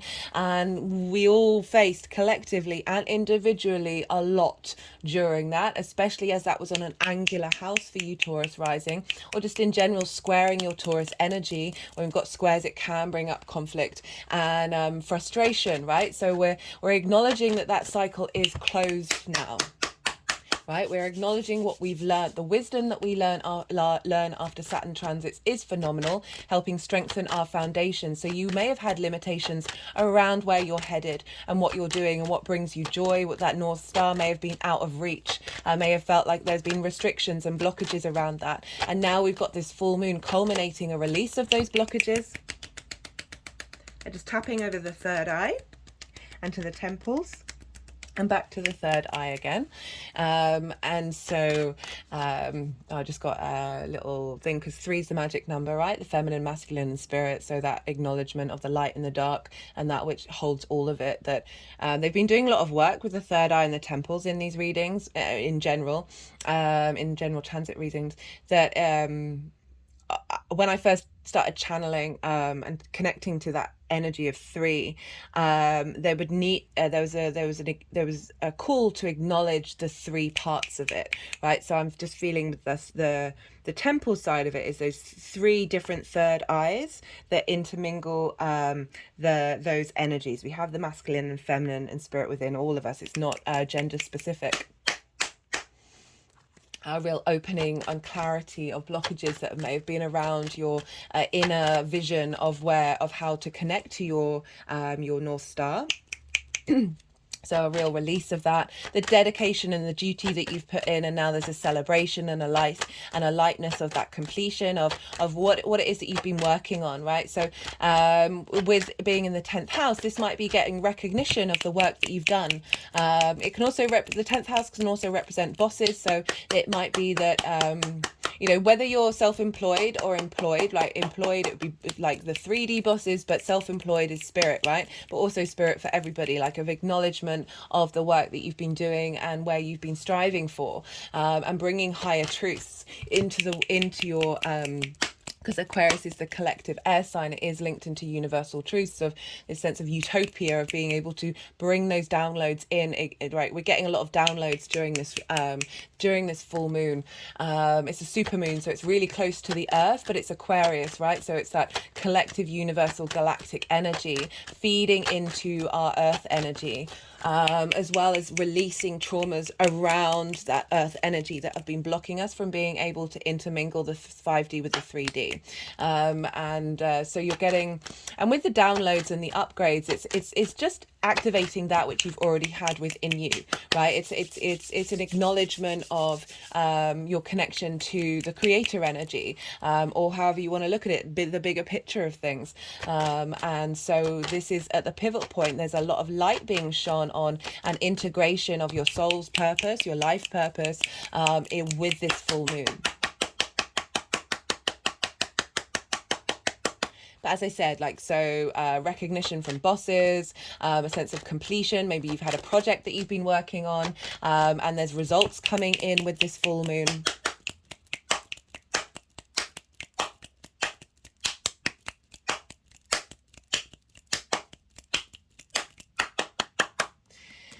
And where's the sun? Well, the sun is over in Leo, which is squaring your Taurus energy, and in your 4th house for Taurus risings. Did I say yeah, no, I think I said Taurus. This is your roots and your foundations, right? So this is your ancestors, your lineage, your past lives, your parents, your roof over your head, your private life. It is the darkest part of your chart. It's the intimate part of your chart. And so the sun has been moving through there, shining a light on that area, having more vision and clarity about what it is that you need from your foundations. Connection to your ancestors, unconscious or consciously, or of past lives, maybe interacting with your parents a bit more during this time, and finding clarity and vision of operating from a heart space, and really finding the courage and shining a light on that, on your 4th house, of really bringing warmth into it. And so there's the sun, wherever the sun is in a full moon, can often highlight things that are represented by the moon, right? So that celebration energy.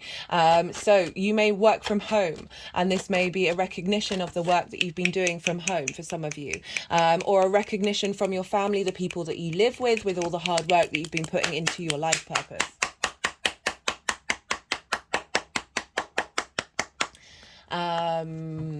A recognition and clarity and understanding of the work that you've been doing on your roots and your foundations, connection to your ancestors, celebrating you, and shining a light on your heart space and opening up your heart for joy. This can be you spending time at home in your private life, having some fun. I do hope you have some fun around this full moon. This is a celebration time. It is linked into Lammas in the Northern Hemisphere, which is this is when we're at the sort of the realization that the harvest is going to be coming in. We're seeing all the fruits of our labor, but there's still work to be done, because we still got to bring in the harvest. But this is acknowledgement of the abundance of earth, right? It's linked into the grain mother. It's linked into Ceres, Demetra, the earth mother, the earth goddess energy, and so a real celebration of the abundance around us in our lives. In the southern hemisphere, this is Beltane, and so this is when spring starts to spring. So the energy is so vibrant then, like you can sense everything is budding and building. It's about what's to come, the abundance to come, and a celebration of that journey. Yeah, as I said, spending time in your private life, maybe spending time by yourself, feeling the joy within your foundations, and just feeling that radiate through you, because we have the sun in Leo, and the sun rules Leo, so it's in its favorite, it's in its domicile. It's got all the tools it needs to bring light to things, to bring vitality and vision and direction. When we've got this opposition, it could show up that you've been prioritizing one side of your life over the other, and this is about bringing that into harmony, as well as making or an acknowledgement of the balance that you have, that through the strength of your foundations and the warmth that you have in your home space, that you are able to understand the higher perspectives of where you're headed and what you're doing, because you're just finding more joy. And when we are more in joy and comfort, we are able to understand the bigger picture, and move through that with a bit more grace and ease.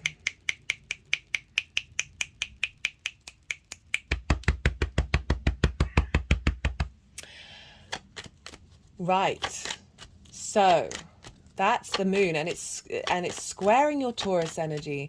So your first house, where Taurus is for Taurus rising, is how you embody your sun or your moon in your actions and your deeds, depending on if you've got a day or a night chart. This is your house. This is the house. This card has come up loads for this reading. This is whoa, okay, whoa. Love this deck. Very slippy. Very slippy, but that means it's going to last forever, so I'm happy with it, but do bear with me. Right, so this is your body, your appearance, your vitality, your character. It's often how other people see you. So again, this vision of understanding the balance that you have between your home and your career, feeding in your actions, right? Of feeling good in the actions that you're doing, and an expansion of that, of incorporating your roots, your foundational energy into where you're headed. A real power up.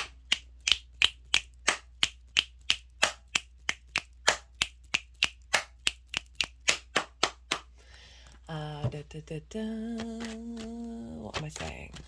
And so manifestation energy, so through this, the downloads that we're getting, this completion energy and this upgrade that's taking us onto the next cycle, this is feeding into your Taurus energy, so you're able to embody it. You're able to put it into actions very quickly. We're instigating a completion of the work that you've done and expanding on it. And the reason why we're expanding on it is because Jupiter is in Taurus, squaring this moon.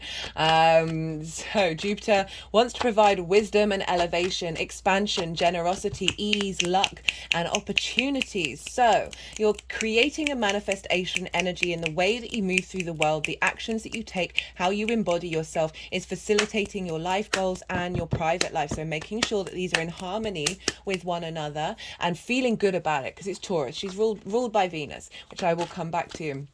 So yeah, Jupiter's really expanding this completion energy and upgrade energy for us all.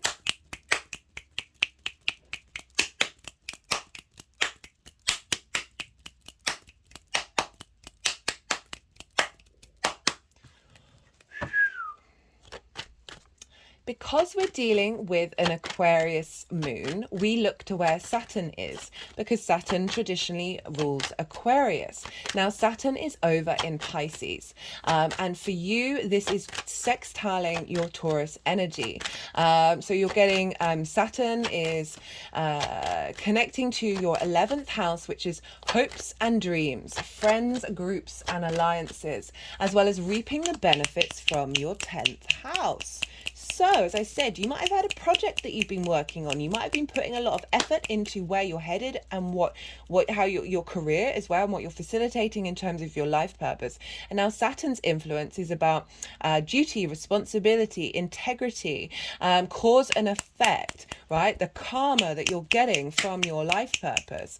That is and the duty and the dedication to your hopes and your dreams, linked into perhaps friends, groups, and alliances, and drawing towards you people of like-minded energy that is feeding into your career house, your life purpose house. So there's this sense of embodying your hopes and your dreams in where you're headed, as well as reaping the benefits from all the work and this completion that you've been doing during this time.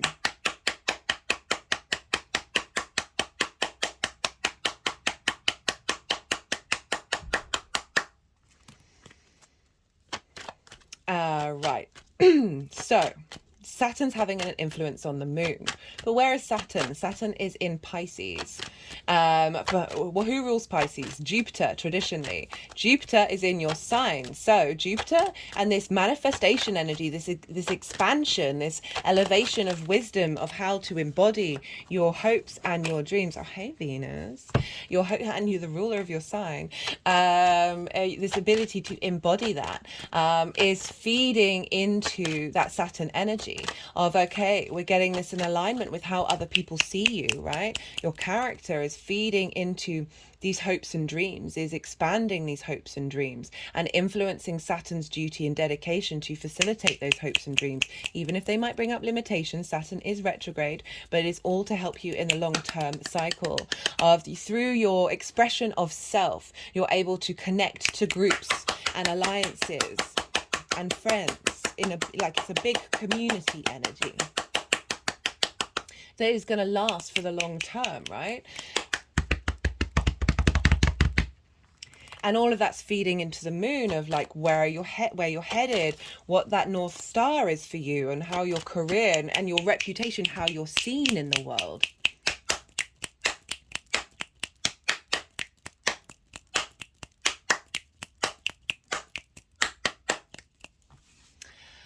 And who rules Taurus? Well, it's Venus.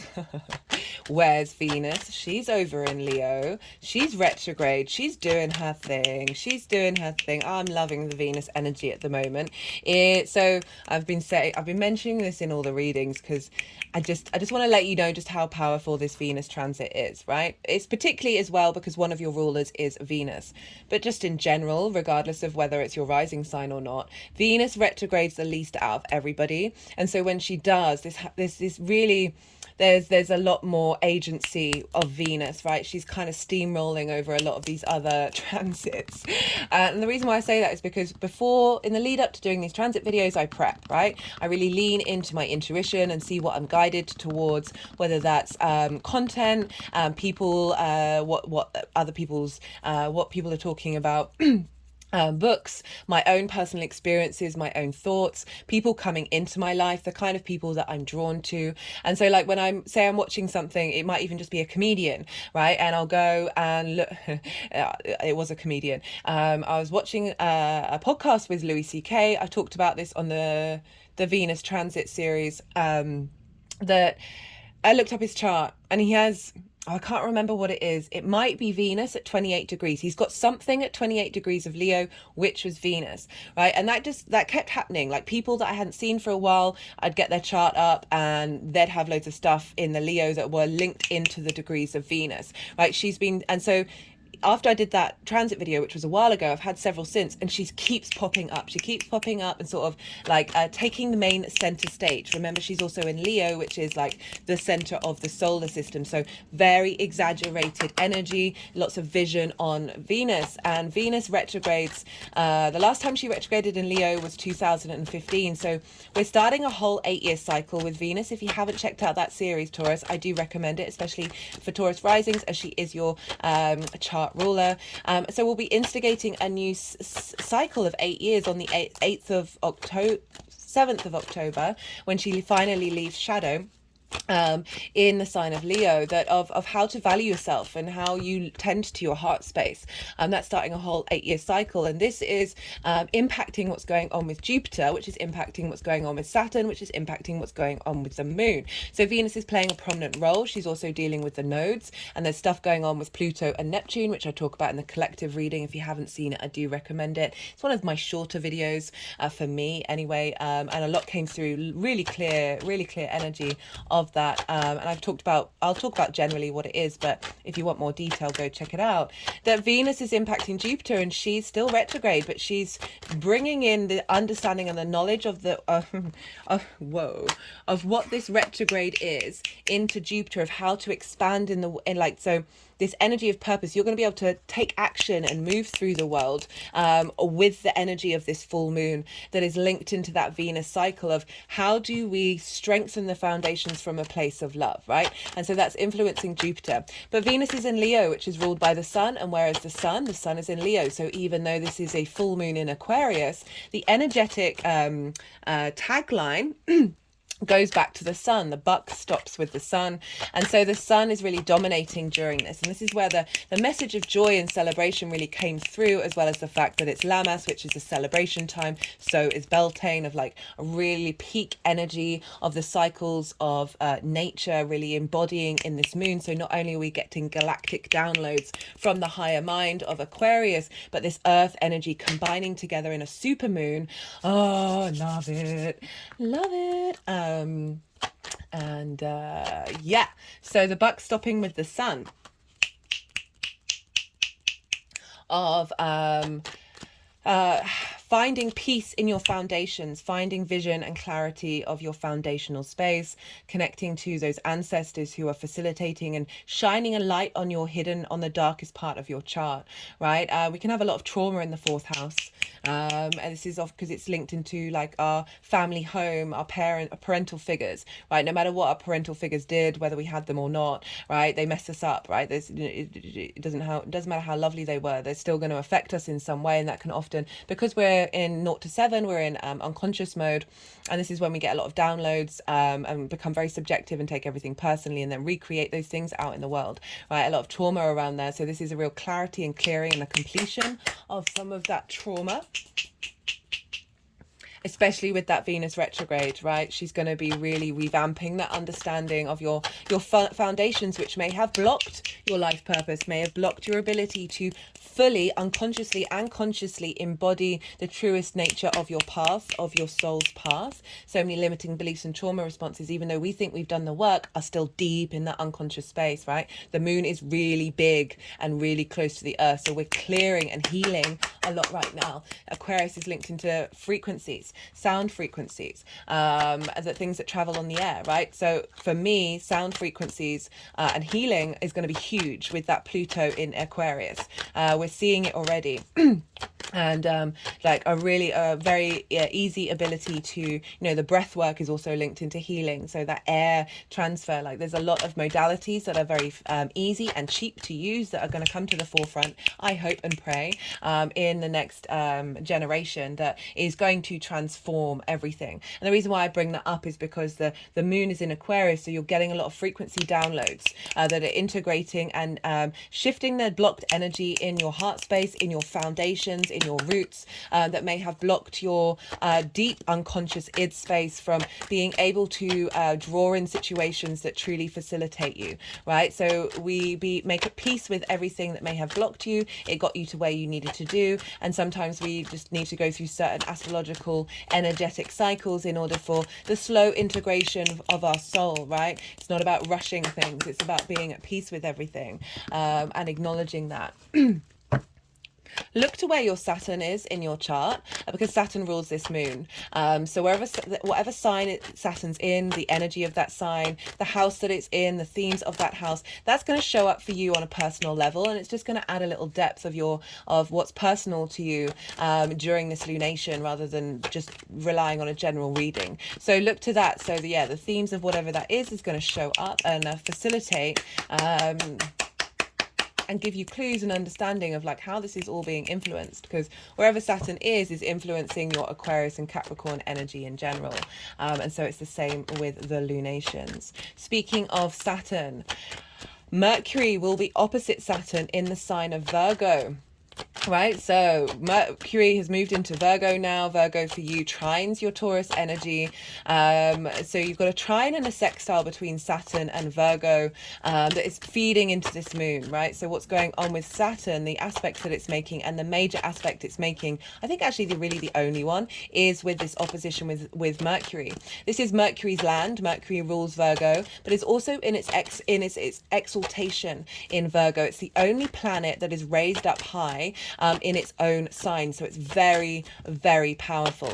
And for Taurus rising, this is in your 5th house of your creation energy, right? The thing that brings you joy, the spring in your step. It's fun, amusement, play, romance, short-term dating, the pleasure principle, children, creative arts, right? This is not just arts, but anything that you birth out into the world that comes from a personal space. Thinking outside the lines with your own individual experience. As I said, that pure creation energy, very powerful. And so Mercury's there opposite Saturn. Mercury's good at, Virgo wants to facilitate the 3D world, right? Mercury really likes things to be in flow and is very good at clearing blocked energy. Mercury was also a healer, as well as facilitating commerce, right? Going out in the world and being in flow in the world.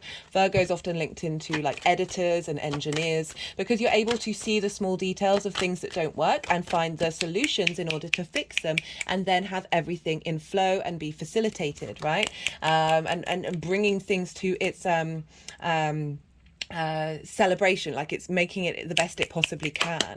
And so Mercury over there opposing Saturn, which is in your hopes and your dreams, is Mercury's facilitating all those little small details in terms of your creation energy, finding flow in your creation energy and supporting that, that is facilitating your long-term goals in terms of your hopes and your dreams and the way that you connect to groups and alliances. So your creative energies, your ability to communicate your creative energy and the strengthening of that is feeding into Saturn, long-term legacy of like, how does that creation energy connect to those groups and alliances? How is it being received? And how are those hopes and dreams being facilitated by your creation energy? Not only that, but Mars is over in Virgo as well, trining Jupiter, finding motivation and drive to get creative, to figure out what is your pleasure principle and making sure that's in alignment, that's in a healthy alignment. Virgo is often linked into the health industry and nutrition and the healing arts of Mars, finding the drive in order to facilitate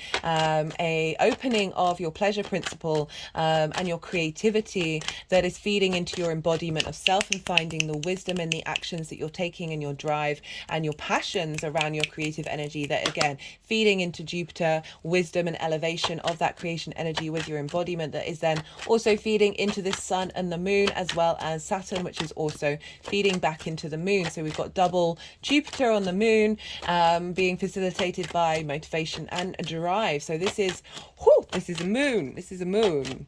To be honest, I often feel like this about all moons. Actually, the Gemini moon, the new moon that we had, 2 sixes just wanted to come out at once. That I talked so little about the astrology of that moon, but the messages that came through with that moon were, I think, very powerful for us all to engage with in terms of how we deal with information and how we collect it. But sorry, I'm going off on a tangent. I think that's everything that I wanted to say.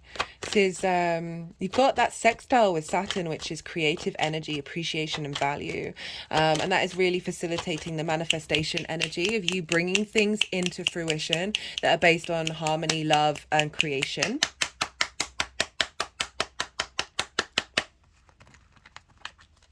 Right, so you've just had the yang day side of the reading, the main part of it, where it's all go, go, go, it's all extrovert, it's all stimulation, it's fast moving, because that's the air and fire energy, and we need our action as well as our rest, we need our day as well as our night. And so now I'm going to go quiet because I've said everything I think I want to say, and this is the yin night side of it, this is the rest and digest. So let all that information that's just come through, all those downloads, settle into your unconscious space, let it soften your mind, relax, see what intuitive hits come up. This is the observational space of what you've just digested, and so I'm going to keep shuffling until they put the deck down, and then the energies will want to do some energy work and move the cards around. This is when they move the cards around, this is when I struggle to think and talk at the same time as channeling, because I have to soften my mind and let them do what they need to do without like putting too much of my awareness into it.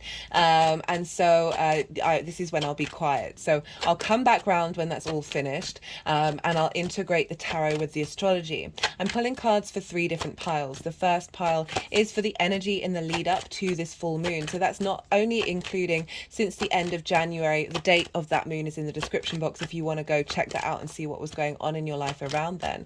Since the end of January 2023, when we had that new moon in Aquarius, but also the 2.5-year process of Saturn moving through Aquarius, and now we're at the completion of it. The second part is the energy of what's coming through with the moon itself. If you're watching this after the event, you are not missing out on it. We feel it in the lead up and we feel it afterwards, but it's still downloads that are going to be happening whether it's conscious or not.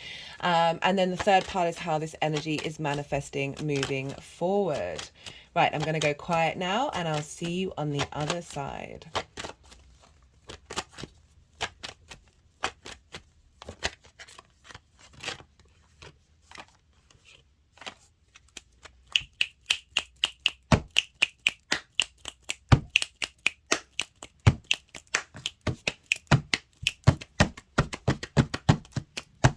Oh, I forgot to move it down.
Oh, I'm just getting, because they were transferring energy from the sun to the child on the sun. And I forgot to mention, the 5th house is also your inner child as well. So doing some deep healing with that.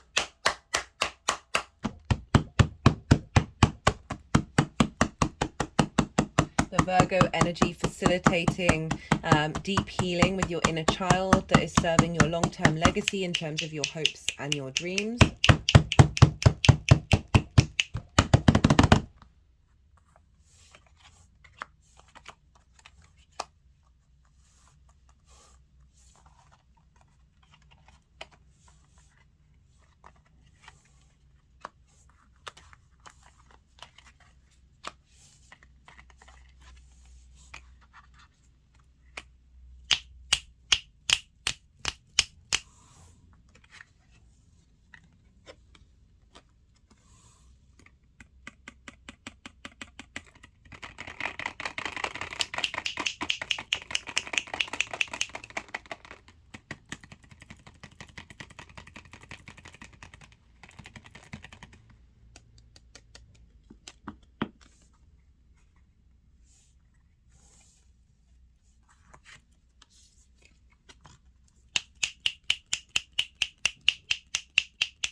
Okay, Taurus. So for the energy of leading up to this moon, as I said, like this is dealing not only with from that new moon in January, but the 2.5 years of Saturn, this completion. Right, we've got the 9 of Wands in reverse. So this is kind of implying that there's been working through this, and this is kind of like the there's an exhaustion with this card, but there's like you're sticking by your guns despite everything that's going on around you, right? It can be sort of a lot of conflict, a lot of feeling like you're constantly doing battle.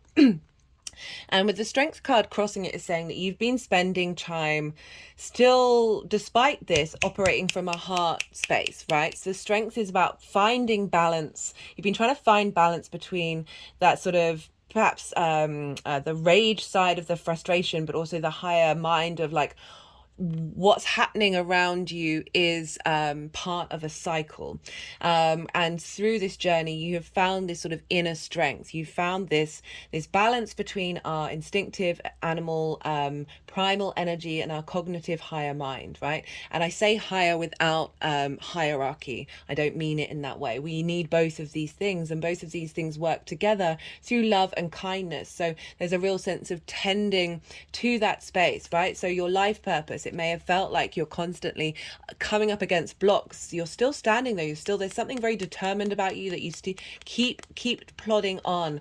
And this is saying that you've been working through that energy that, but you know, in reverse, it could be an inward space, right? Okay, they've just gone, put the cards at the root chakra, that there's an acknowledgement that there's something internal that has been blocking, there's this space of, right, there's frustration and exhaustion here, that things haven't quite been able to get going. There isn't movement. This is just defense mode. This is like standing your ground but still being like, do I need this always in my life, right? Do I always want this in my life? That there's something like it can manifest in the external world because of what's going on in the internal, in that unconscious space, that this Aquarius energy, the intentions of like finding clarity, finding peace with your life purpose, and for it to be more in flow.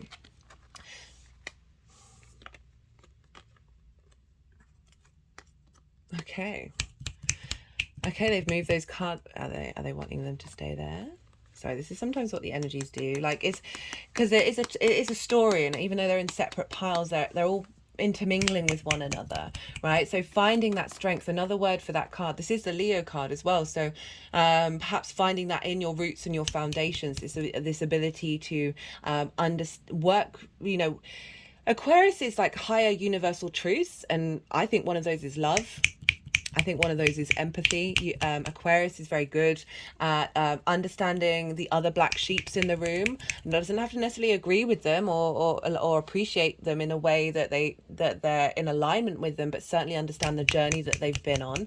That Strength card, another word for it. I mean, there's a mountain in the background representing that higher perspective, even though it's a Leo card, of the bringing of those two together, like the the Strength card is another word, is lust, as in lust for life. And it's sort of acknowledging that until we are in balance and still we are in harmony, coming from a place of love and empathy, right, and kindness with yourself, with your surroundings, with your embodiment of where you are in that moment, that is when we are in our flow. That's when we can really appreciate this 3D world from a 5D perspective. She has the infinity symbol. Look, the only two cards in the deck that have infinity symbols are the Magician and the Strength card, and you have both of them. This is an acknowledgement of the flow, the ebb and flow, with Jupiter moving through your sign, really finding the wisdom in the good, the bad, and the ugly, and being able to expand on that and realize that the light and the dark are all part and intermingling of one another, and finding peace and love for both of those dynamics in the center of it. We've got, with that, we've got the Six of Swords. You've got two sixes. When we get duplicates, this is often the universe saying that you are in alignment, that you are, there's, you know, resonate with those sixes however you will on an individual level, but it's certainly an acknowledgement of messages coming through that have resonance, and there's a sense of completion when we get more than one number. Six is a very protective energy. This is about you know, this is swords, so this is choppy waters. You've gone from choppy waters and you're being guided to clearer waters. So it's really acknowledging this energy that you've been working with. You've been applying love with it. And, you know, there's six swords. Like, imagine if you're going to a new land, what are you taking with you that's truly fundamentally important to you? This is about ideas, constructs, that mental side of it, those universal truths that you've been working on. Like, what are the fundamentals that are your tried and tested, that you are prepared to take to the new land and release that which is linked into those choppy waters? It can represent movement and a shift of energy that's happened. It can be physical movement, but, you know, very much an energetic shift of the way that you look at things, the way that you understand things, and finding a bit more peace and calm with that. We've also got it with the Queen of Cups. This is deep serenity.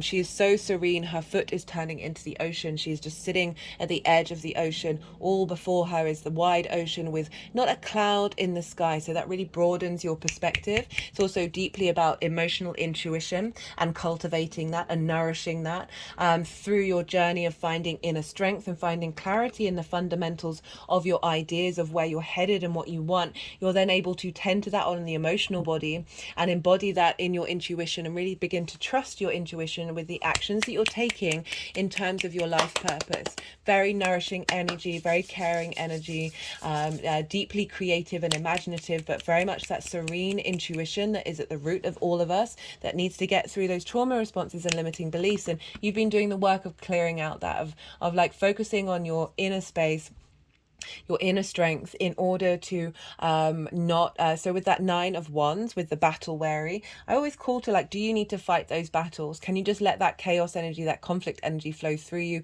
and you do you nourish your emotional space? Also thinking about Saturn moving into Pisces, boosting that ability to tend to all the wounds that you may have felt, with that Saturn being in your 10th, which could have meant that you feel like it's you against the world, and that there isn't any care and love coming back from what it is that you're putting into the world. Right, for the moon itself, we've got another 6, we've got 2 6s. And we've got the 2 of Cups, the 7 of Cups in reverse, and this card's come up loads for these readings, and the Magician, right? So very, very powerful energy coming in. This is bringing in balance. This is bringing in harmony, right? So the 6 of Cups, again, another protective energy, is being able to truly look at the past of everything that's happened with peace, with a sense of abundance. Look, there are flowers in the cups. This acknowledgement of abundance coming through, of acknowledgement of the wisdom that you find from the past. This is also very protective energy coming in from your ancestors, from your past lives, providing wisdom and support, and those downloads that I said of helping you remember. The emotional body is very much about memory, remembering the gifts that you have and the direction that you want to go in. This is the biggest house in the tarot, representing safety. We've got the sun in your foundational energy that is supporting and facilitating the direction that you're heading, and a culmination and a celebration of all the work that you've been doing. And it's coming with the 2 of Cups. So big emotional energy coming in here, of emotional stability. Sorry, that's the postman. I've just got to stop. Sorry about that, Taurus. I think a delivery arrived for the person that for my housemate, and I think it's a pair of shoes. It feels like a shoebox, and it's just making me think that you're heading in a different direction now. You're elevating. You've got the ability to keep going, keep walking your path towards your North Star.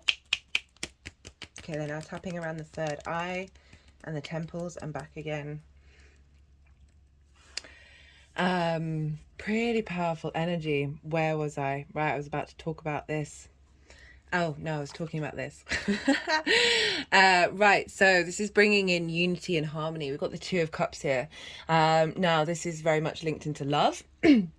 I'm not going to be talking about romantic relationships. For some of you, it might be linked into that, of bringing something into your life that is guiding you towards a situation, and an embodiment of your life purpose in another partner, or elevating the relationship that you have with someone already to that point. All depends. But the main theme with the 2 of Cups is, right, this is the masculine, the feminine, and the spirit all united with one another, right? This is about equality. This is about respect, seeing eye to eye, acknowledging a sharing, a mutual respect, and a vision and a clarity coming in. You are being seen. You're being seen with respect and with love, right? And there's a deep sense of appreciation. We've also got the caduceus, and which is was one of the tools of Mercury, and it's used for healing. If you notice, it's on pharmacies. It's the symbol of healing. It's also the Kundalini energy. Leo rules the spine. Having that Kundalini in your foundational space, of being that rising up and finding balance with one another. We have the feminine, masculine spirit within us. It's about unity within yourself, and knowing with deep love of where you're headed and what's important to you.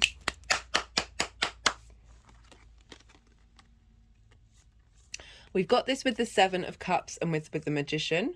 I'm just going to see how this card wants to be, whether it wants to be upside down, reversed, or upright. They're focusing on this sort of spirit energy, and they've done that in some other videos, of an acknowledgement of receiving downloads from the unseen, to help facilitate and make solid the fantasies and the dreams that you have, right? So the 7 of Cups is very much about dreaming and hoping and fantasizing. It's also about like for me, when it's come up a lot in this moon reading, is all the different downloads coming from lots of different places, an acknowledgement that you're tapping into your ancestral work, your roots and foundations of your soul, that there is nuances, there is different parts and parcels of this, but also it is the fantasy world, the dreaming, and in reverse with this energy is kind of like saying there's a focal point of energy coming down that's making it solid, that's taking it out of the clouds and making it reality. And this is further backed up by the fact, crowning this energy, we've got the Magician.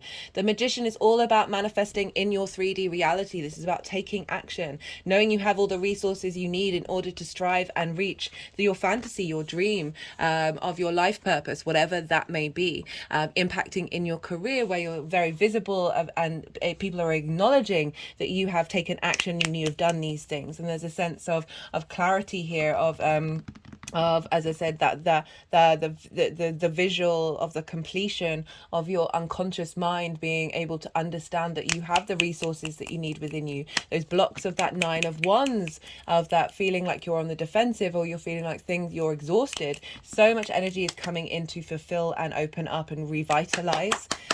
This is also the Mercury card, where Mercury is opposing Saturn in your 5th house of your creation energy, of this acknowledgement, as I said, releasing the opening up the inner child for away from its trauma responses and allowing that creation energy to flow through you.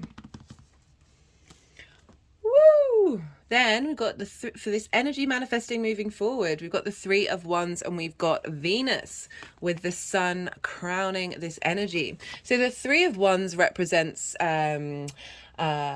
strength of confidence. It's sort of another version of the Emperor. This figure is standing on a cliff. They have the higher ground. They know what they're doing. They're very confident. Look at their threads, right? So you've got the heart space, you've got courage. There's an element of armor there, of being protected on this new journey that you're going on. And there's also like you know what you're doing, right? These ships, you've got these ships together in order to go out on a journey. There's a deep, you've done the groundwork, you know what's going on, and this is instigating a new journey in terms of like dominion, of command, of control of your future and your life purpose. You're able to instigate, and so even if you've instigated it already, level up at the next level part of that journey, as well as instigating a whole new journey in the way that you're going to manifest this life purpose. Then we've got the Empress and the Sun, right? So the Sun is in Leo, right? This is a very powerful card. We've also Venus is in Leo. You are ruled by Venus. The Empress represents fertility. She wants us to feel good in this 3D world, and she's abundant. There's a sense of opportunities and expansion of feeling good about your life purpose, feeling confident. She is the Queen of Queens. She is fully able to bring things into manifestation.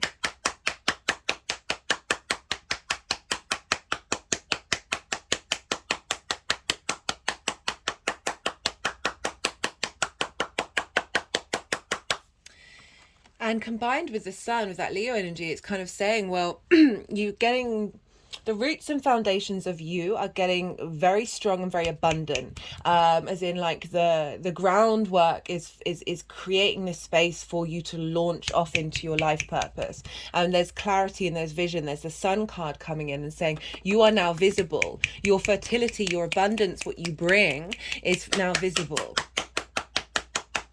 Rather than like being duffed up and being in conflict mode, we've gone from that to abundance, and the Sun is shining. This is our vision, our clarity, vitality, our light source. It's a place that we bring joy, right? So there's a child with lots of sunflowers, sort of really acknowledging the joy that you're having in the direction that you're headed and what it is that you're doing. There's a spring in your step with this energy. My feet are now just moving up and down, going back to the trainers that arrived, shoes that arrived, and Pisces, where Saturn is, which is ruling the moon.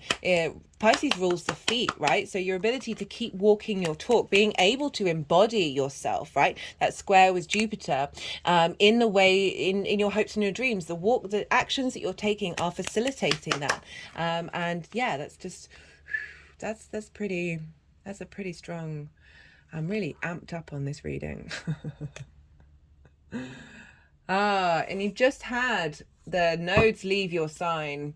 So there's a real shift of the next part of the cycle. And Taurus, you've got Aries in your 12th.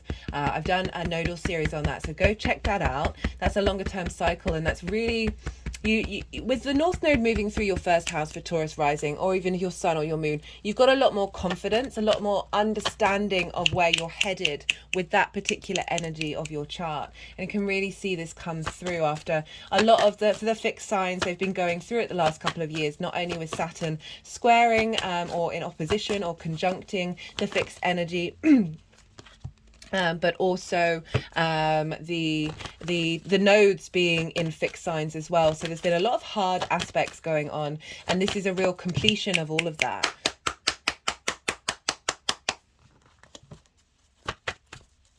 Right, let's see what confirmation cards want to come through. This is the numerology deck. All the decks are in the description box, along with the dates and the degrees of this moon. I will be putting in the time when this moon is exactly full. I think it's around like 7 p.m. in the UK, but I'll put it exactly in the readings. This card's been coming up a lot. Manifestation. Where that 9 of Wands, like that block, that kind of like stagnant energy, now we've got creation energy coming in. And the strength card is 8. So we've got another duplicate showing up for you, Taurus. Loving this.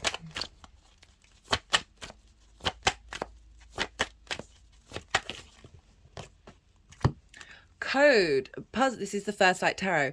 Code, puzzles, synchronicities, coincidences. So synchronicities, when synchronicities show up, they really show that you're on on the path. Basically, it's like the universe saying, we see that you're working with the matrix or whatever it is. We see you're working with it, and it is shifting around you. You are magnetizing your reality, right? And so that's when you get, say, you have a conversation with one person about something, and then someone completely unrelated mentions that thing. You know, when you hear lyrics on a song and then somebody else goes and says those lyrics completely unrelated. These sorts of things, when we get repeats of numbers, this is an acknowledgement of you're co-creating with your reality.